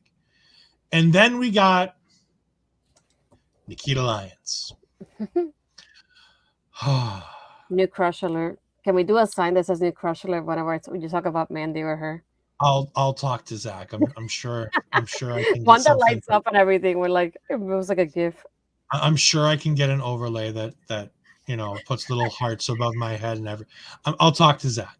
But anyways, like like this is again going back to the body positivity and different body types and everything's fine. Like Mandy Rose is fantastic and she's beautiful and she's talented and she's so much better in the ring now than she's ever been before, and she's only getting better. Like that match with KLR last week was It should be a segment for Ed every week on the next team. I mean, it's the same two people. Like it's not like I have a new one every week. Like it's almost always Mandy Rose, and then I saw Nikita Lyons, and I'm like, and I told Ashton on the back on the backside as we were talking about this in our Slack chats. I'm like, as soon as she debuts, it's going to be out with Mandy Rose and in with Nikita Lyons, because Nikita Lyons is much more my type. But again, with the body positivity and that every body type can be acceptable. Like we talked about Raquel and Rhea Ripley, and we talked about how, we criticized the idea of using the muscles that she doesn't have as defined as some of the other talents, and how we're not trying, and going back to something that was on Carl's show today about body shaming. We're not trying to body shame anybody here. We're not trying to say that Raquel looks poorly. We're just trying to say that they're accentuating something on Raquel that isn't as, like, it would be better accentuated on somebody like Rhea Ripley, because Rhea Ripley has a better, more defined back muscles than Raquel Gonzalez. And here, for me, it's the difference in body type, where Nikita Lyons is nothing like Mandy Rose. I mean, she's a bigger girl. She's opposites. She is. Like, they're complete polar opposites. But they're booking her with the idea that she's going to have that same type of attraction style gimmick where, her dad was a rock star, her mom was a groupie, and it's still the weirdest part of this whole gimmick. But, like, they're booking it with the intent that that's a part of the act. Like, and this week she's dancing and she's doing the routine and she's showing off some fantastic things and features and moves, and it's fantastic. And Ed was a happy camper. Better than the rapping. Please don't go back to the rapping. This was like a lot. They did. Like they did. They didn't give us the vocals, but like they did. Like they just let her talk over it. But they showed us the rapping, and I guarantee you next week we're going to hear her rap on her theme song, and I'm going to be less thrilled about that. I may have to mute the TV when she comes out, but I will enjoy her debut next week. That we found out that she will be debuting. I know Bobby posted it way up in the top of the chat earlier in the show, but I wanted to get to when we got to this. I'm excited. She's something completely different for them. We haven't had somebody like this since Nia Jax, and they've given her such a personality and they're keeping with the attraction style gimmicks, like, and it's not a bad thing. I feel like they're giving like different versions of it, though. It's not always like the same. Like, you're blonde, you're thin, and you're like model figure. They're giving you different types of people with the attraction gimmicks. And I like how, at least like her compared to like Nia, I feel like Nia didn't have like a backstory. And I like that she does, and it gives her that character development that Nia didn't have. Just like Nia, just like, I'm gonna go to the ring, kick your butt, and then leave. And that was it. There was no story to her, except for like the bullying part with Alexa at WrestleMania. There was no other backstory to her. It reminds me of, and it's a bad, it wasn't a great gimmick, but like Eva Marie with Dewdrop, and having that thing where Dewdrop's like, no, I love me for me, and I'm excited to be who I am and everything that I am, and it doesn't matter that I don't look like Eva Marie. And WWE's been really good about this lately with giving us thicker competitors who pray to God she can wrestle. Like, again, I will go on and on about how much I that I like her, and I think that she's pretty to look at, and that's great. But at the end of the day, this is a wrestling podcast. Like, I know it's a stretch, but like at the end of the day, this is still a wrestling podcast, and I will critique her fairly on her in-ring competitor. The same thing I do with Mandy. I think Mandy is beautiful, and I think she's stunning. But you know what? When she has bad matches, I call it out. When she has a great match like she had last week with KLR, I praise her for it because she had a good match and she's getting better. And I don't think she deserves the 80 that she got in 2K20 that came out today. Not 22, not the game. The game didn't come out, but they released Mandy's rating, and it's an 80. And I'm like, How is she higher than Naomi? oh no, it gets better. Sasha Banks is an 88. The man is a 92. By the way, thankfully, they showed a little bit more of Charlotte in the ring on the thing today from Up, Down, Down. And if you haven't watched it, go and watch the Up, Down, Down thing. It's fantastic. Bailey is an absolute joy, and so is Xavier Woods, and Golden Boy is great, and Jared is funny as can be. They did a really cool thing where they were making fun of Bailey and making her talk glowingly about the Horsewomen, which was fun. But they showed a much better version of the Charlotte model. Because, I mean, we've all seen the ads, and the Charlotte model looks pretty trash. The Sasha Banks one is the best one. The Sasha Banks one is really good. Like, her hair is still a little iffy, but, I mean, this game looks light years better, and I can't wait. Because, as I said before, on Tom's channel and on my own personal personal Twitch, we will be live streaming competitive GM mode between me and Tom, where I will be selecting NXTea. And I haven't figured out who my GM's going to be. I know my 4 options. I might choose the best in the world. I just might. Or I might go Daddy DeVille. I don't know. But we will find out. But no, Nikita Lyons debuts next week. I'm not sure. Yeah. No, not Love Wrestling Gaming. No. Ed Fry's Gaming. Well, once we get closer, I'll go ahead and put out the channels that we can find that on, and when we know what we're doing and when we're doing it and all that. But I have my pre-order down for the deluxe edition, so I can get my supercard stuff. You trust me, you might see some WWE 2K22 on Blowing Off stream once it comes out. Between me and Alex and some of the other people here, I'm sure we can find some time for that. But no, this is something I am doing on the side to have a little bit of fun with Tom. We then got the Imperium promo that we talked about earlier that was interrupted by Solo Sikoa, and I'm very excited to see Solo Sikoa versus Gunther. Didn't think that was going to happen. I'll take it. We had a Dolph Ziggler promo where Dolph talked about stuff and things. He kept saying the word Florida. Like, yeah. Okay, like as if he hasn't been here for years. Yeah, like Dolph Ziggler didn't do developmental in FCW. Yeah. And he was built for Hollywood, Florida for who knows how long. Yeah, the early Dolph Ziggler stuff was built from, as you said, Hollywood, Florida. I mean, I did like the line where he said, he can get a good 8x10 out of it and sell a whole bunch of 8x10s. I'm like, yeah, that's rag on the typical indie guy. I like it. I did like having the Toxic Attraction shirt though. He had that on, so he had to go back to that Otis Mandy situation. By the way, did you see on Twitter where he posted that? And he's like, "Happy Valentine's Day," and she goes, "Worst Valentine's date ever." I thought it's great. I'm so glad that they're not going with her and Dolph. Yeah. And by the way, just imagine if this all leads to like Dolph versus Carmelo Hayes. Like, it's I think it would be funny to have them at least cross paths like backstage and just like comment to each other about the storyline and just leave it off like that, because I'll be funny. They did last week. I want to say they did that last week when he specifically called out Mandy last week in his promo.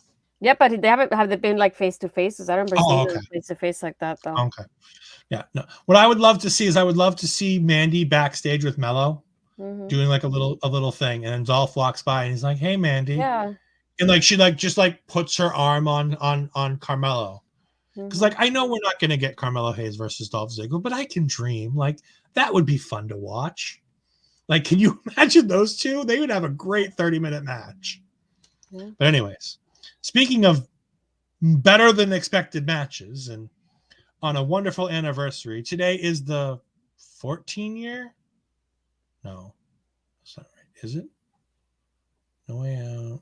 Is it 2004? Crap. It is the anniversary of Eddie Guerrero winning the World Championship at No Way Out, and I want to say it was 04. Yeah, I think so. It is. It is 2004. So that's a lot of years away. It is 16 years. Something like that. I don't know. Somebody correct. Dara, tell me. Yeah, I was right. 18. Woo! I didn't remember the number right. I can't do math. It's late. I deal with numbers all day. I saw it on Twitter earlier. The 18-year anniversary, as Ashton pointed out in the group chat, I loved Santos's gear. He had the LWO gear. That must have been for Eddie with the LWO stuff because I've never seen it before. I've seen at least the entrance. I've seen them in the shirts. I feel like, I don't know if it's wild, but I know one of them had the shirt before with the LDF on it. And yeah, like but it was always in black. No, I've never I've seen it it. with the colors in the entrance okay. too. But they don't show it much. I feel like usually they, instead of highlighting the video, they highlight them so you don't notice it as much. But I feel like I've seen it before. I love it. I would love for them to keep doing it. I know he's not in NXT, but I would love to bring in Dominic Mysterio into something like that and have Santos like working with a heel Dominic Mysterio against Ray in NXT. I think that would be, if we're going to keep bringing these main roster stars down, please bring down Ray and Dominic and give me Dominic turning heel on his dad or his uncle, however you want to remember that storyline. By the way, SummerSlam 2005, fantastic. Like, I know that match gets a lot of crap because it's awful booking, but like, that's a really fun ladder match. And Dominic is really adorable in it. And Vicky Guerrero, before Vicky Guerrero became the most annoying lady in wrestling. It's a great match. And if I'm anybody just upset that I missed it because I was doing Power, so I missed most of the main event. So I'll be honest, there wasn't a whole lot to it. Braun had an early burst of energy and he was beating people up and he looked great. And then they gave Santos a whole bunch of this match in the middle where Santos was really taking control. And it looked like Braun was kind of, running out of gas. And Barrett was talking about it. And he's like, look, it looks like the gas tank on Braun Breaker has a limit point. Because it went long. I mean, it felt like it went 10, 15 minutes. Yeah, because I felt like when I was starting Power Out, it was about 10:10 almost, or 10:07 or 8, something like that. And it was ending. And I know it started before 10 o'clock. So yeah, it got time. It was fun. They kept telling a really great story throughout. LDF kept trying to interfere and Braun Breaker kept, stopping LDF, but then getting put on the back burner. At one point, Santos knocks him outside the ring and then does a huge dive onto him on the outside. Santos made Braun look like $1 million in this match. He did such a good job. And then there's a moment where everybody gets up on the apron and he gets rid of Mendoza and he gets rid of Wild. And then La Madre gets on the apron. No, La Madrina. La Madre, similar stuff. The mother, the godmother. It's Godmother. the same. It's the godmother. There you go. La Madrina. There you go. See? Elektra Lopez. The fantastic Elektra Lopez gets up on the apron and distracts the referee. And Braun Breaker turns into what I thought was going to be Santos Escobar. Turned out it was Dolph Ziggler, giving him one hell of a super kick. Knocked him on his bum. Slips out of the ring. Santos is in the corner and he sees it and he's like, aha. And I thought that would be great because they kept mentioning No Way Out and they kept mentioning Eddie Guerrero. And Santos had Eddie Guerrero inspired gear. And it's the anniversary of that night. And how did he win that night? Goldberg came in and beat Brock Lesnar up a little bit and goes ahead. We'll get to that in a minute. Don't you worry. He goes ahead and hits him with the with the spear, and then Eddie hits the frog splash for the win. And I really thought at that moment, right there after the super kick, I'm like, it would make so much sense on the anniversary to give Santos the title because you can take it off of him in a week or two. Like, you don't have to have a long reign with it. You can take the title back. Hell, you can put the title on him and then have Dolph feuding with Braun Breaker over the Plus, not it would the help. Like championship. it was by interference, so it wasn't like a clean finish too. Agreed. You would have had all the reasoning in the world, and Braun would have had everything, and Braun looked great. And he gets the 1, 2, and Braun kicks out, and he's like, uh-oh, now I'm in trouble. And Braun goes ahead, and there's a few things in between. Braun hits him with a really, really bad spear that Braun really needs to make look a lot better, because God, is it awful. It's so awful. I keep seeing Dara's comment that I'm trying to think of it while I'm talking, and I can't come up with No. it yet. Here, So one thing. So then Braun finally hits him with that delayed power suplex that he does that I still don't know what to call it. And I don't know what it is. And he gets the win. And it's great. And they hand him the title, and he's standing there and he holds it up. After Dolph gave the super kick, he tried to get back in the ring, and Ciampa came out, and Daddy went ahead and started beating him up all the way to the back. So it was fun. But no, Braun wins over Santos. It was a really fun match. Santos looked way better than I thought he would in this match. They gave him a ton of it. They put a ton of faith in him.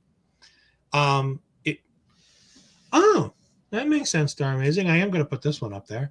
I thought Braun was going for a pounce instead of a spear. That makes a lot more sense in why it looked the way it looked, because if it's a spear, it's a bad spear. If it's a pounce, it looks a lot better. The pounce isn't supposed to look pretty. It's supposed to be like just a collision and people falling down. I mean, Keith Lee made it look fantastic, but that's Keith Lee, and Keith Lee is fantastic in everything that he does. But no, Santos had a good push. It got a good push here. I hope this isn't the end of his main roster. His main event push. I hope there's more to it, because he really felt like he fit in this. He really worked a really good match here. I could see him in the main event for the foreseeable future. I don't want him to go back down to the North American title picture. Big shout out to Monty Brown, the alpha male, former New England Patriot. We just had the Super Bowl. It was nice to see all the Bengals fans crying. There are so many of them in wrestling media. It was nice to see them, a little bummed. But that being said, but no, it was fun. It was a good match. I know you didn't get to see a ton of it, but what did you think of the bits that you did get to see between Braun Breaker and Santos Escobar? I only saw the entrances, so I can't really say anything about the match. But it was, like you said, I was expecting one of those that I always wanted Santos to win it, but I had a feeling he wouldn't be. And then, like you mentioned, I thought about the anniversary. It's like, well, maybe there's a little motivation to it, and maybe they'll give it to him. But no, I'm gonna have to wait a little bit longer. Maybe I don't think I will ever get it, but I wanted him to be NXT champion, so we'll see. We might never say never. I mean, this is 2.0, and it's a different type of NXT, and it's not all about the indie stars. And as much as Braun Breaker needs this, and as much as Braun Breaker is good for this NXT to be holding the championship, there's no saying he can't lose it at some point.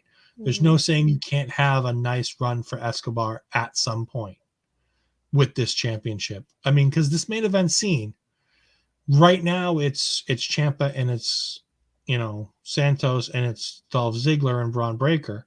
But after that, there's not a lot of top level talent to go over. So you can go right back to running this again. You can go to people like Tony D'Angelo or Carmelo Hayes or somebody like that. Like, there's a ton of different things they can do in this main event scene.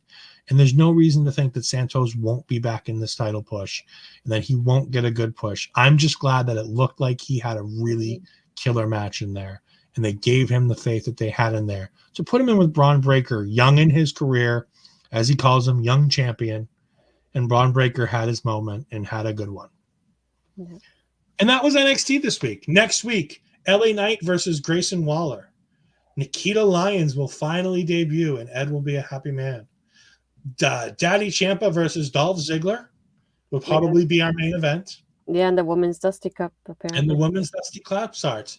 We did have a question, and no, we're not going to Dara's question just yet because I still don't have an answer for it. The Women's Dusty Cup team so far, we have Cora and Raquel, Casey Squared. Leon and Feroz, Amari and Tiffany, Mm-hmm. and Kai Chu. Yeah. That's 5. Oh, Toxic Attraction, Indian Persia. Mm-hmm. So that makes 7, right? Yeah. 1, 2. I'm literally counting them off the screen. The things like I wouldn't have Toxic Attraction in the tournament itself because it's gonna make it look bad if they lose though because I know probably they're not gonna win because whoever wins gets the title shot, don't they? So what will the champions be on it? I don't know. But are you going to have a 16 tournament? Because, I mean, like, Amazing include another one. oh, we have a new comment. Oh, I'm sorry, I had scrolled up to the top to figure it out. Oh yeah, EO and KLR. So that makes 8. So I see no reason why you can't include Toxic Attraction and have them lose to whoever's going to win. But doesn't the winner get like a title shot just like for the men's? Probably. So just like why get them a title shot when they already have the titles? Unless Sparkly. they debut a new team, maybe that could be another thing. Because I know Roxy is supposed to sign pretty soon, maybe. So who knows if somebody like her shows up? It's also Toxic Attraction. Toxic Attraction likes things that are sparkly. You know what's sparkly? A trophy. A big, huge cup trophy like that makes it nice and sparkly. It was literally in the promo package where they were talking about winning the Dusty Classic. And there's literally a line in it, if you go back and watch, where there's literally, they have, I think it's like stars and shining, and then it says a trophy emoji. Like they were literally talking about how they want the trophy because of that. Yeah. And I'm like, okay. So they're in the tournament because of that, which makes sense. Like I said, it fills out the 8th team. Because you can have them lose to a KLR, or you can have them lose to a KC Squared, or you can have them lose to an Indian Persia, as long as whoever beats them goes on to win the tournament.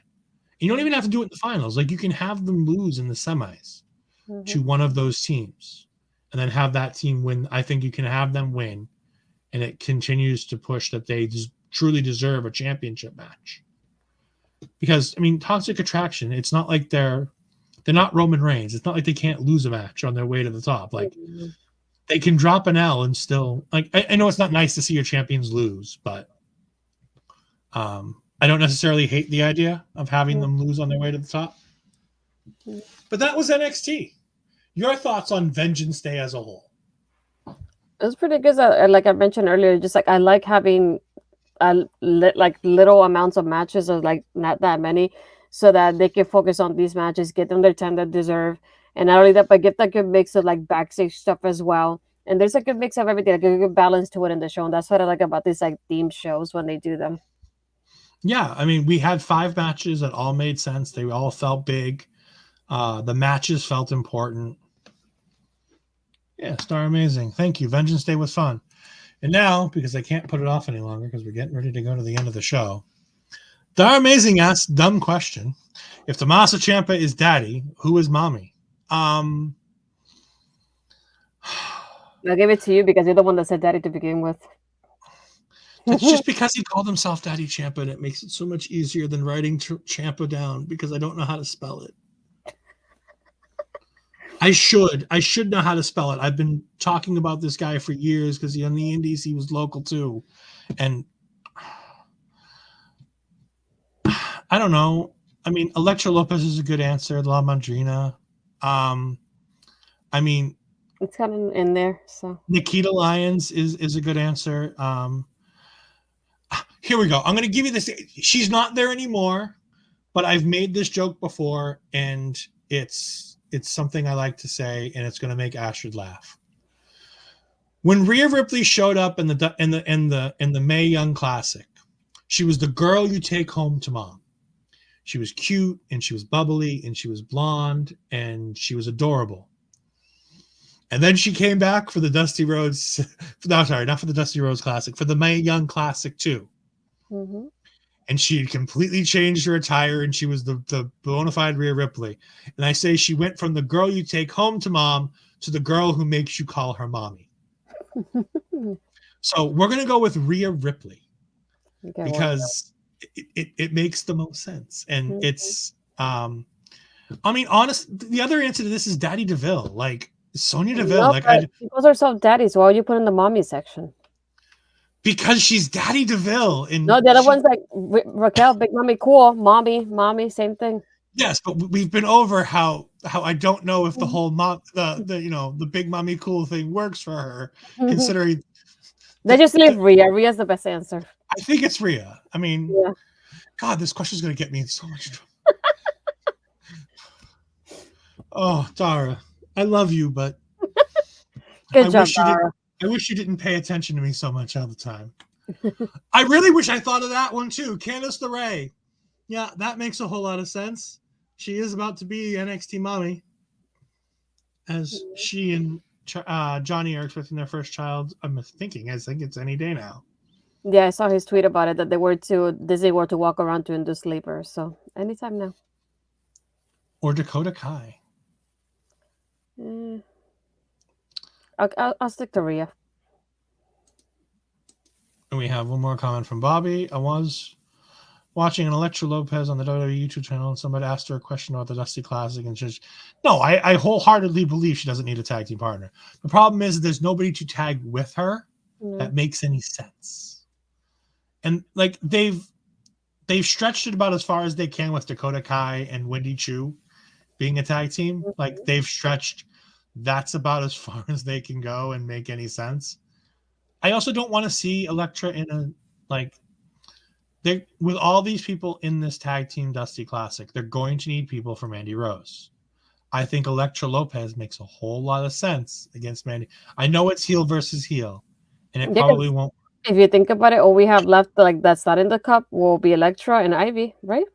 Yeah, and Ivy's they're both way too green, but I think you can get away with it. Who knows who else it's going to be? Who knows who's going to get eliminated from the Dusty Club? I don't think Kaylee Ray and Io Shirai are going deep in this tournament. I'll be honest. Saray.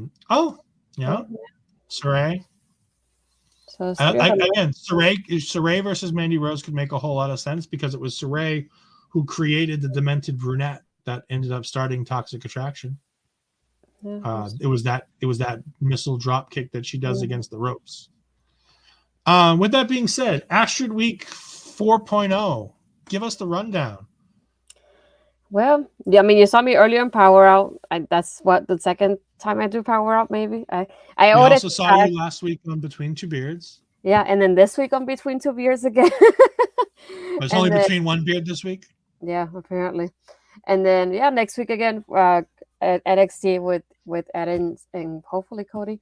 But yeah, hopefully after that I'll be doing AEW soon as well with Plago and JPJ. So like Zach told me, I guess I'm the forbidden door here because I'm talking about everybody and every company in this place. But aside from that, the series Astrid asks on Twitch and YouTube, so go watch it. And I also have the shirt on What a Maneuver, which is the link that Ed posted right here. And then other than that, I'm on my Twitter, which is Astrid Pizarro. So that's it. And don't forget, buy the shirt. I mean, it's covering Astrid, but buy the shirt. The shirt looks better. We want to outsell Between Two Beards. Buy the shirt. There you go. Hold on. Buttons. There we go. Buttons. On top of the What a Maneuver site, we want to make sure that we shout out our friends at manscaped.com one more time. Remember that you can get 20% off and free worldwide shipping with the promo code Love Wrestling at manscaped.com. manscaped.com. We also want to shout out our friends at RK Athletics. Remember that you can find us at youtube.com/Love Wrestling for all of our recorded content. Everything that we do goes on there at some point. We also have recorded content. I know they're on hiatus right now, but you got Poetry or Promo. We just had the return of the Legacy of. We have Spencer Love interviews. We have Smark and Friends that appears, I believe, solely on YouTube right now. So you can go ahead and check that out there. We also have that you did too on YouTube this past week. That wasn't the chamber thing, right? I forgot the name of it. I don't know. I didn't do any Elimination Chamber stuff yet. Not for here. The other one that you did with Tom. Yes, with Steve, but that's on a different channel, and I honestly don't have the link for it. Go on his Twitter, you'll find it. Yes, go find my Twitter. We'll get to that.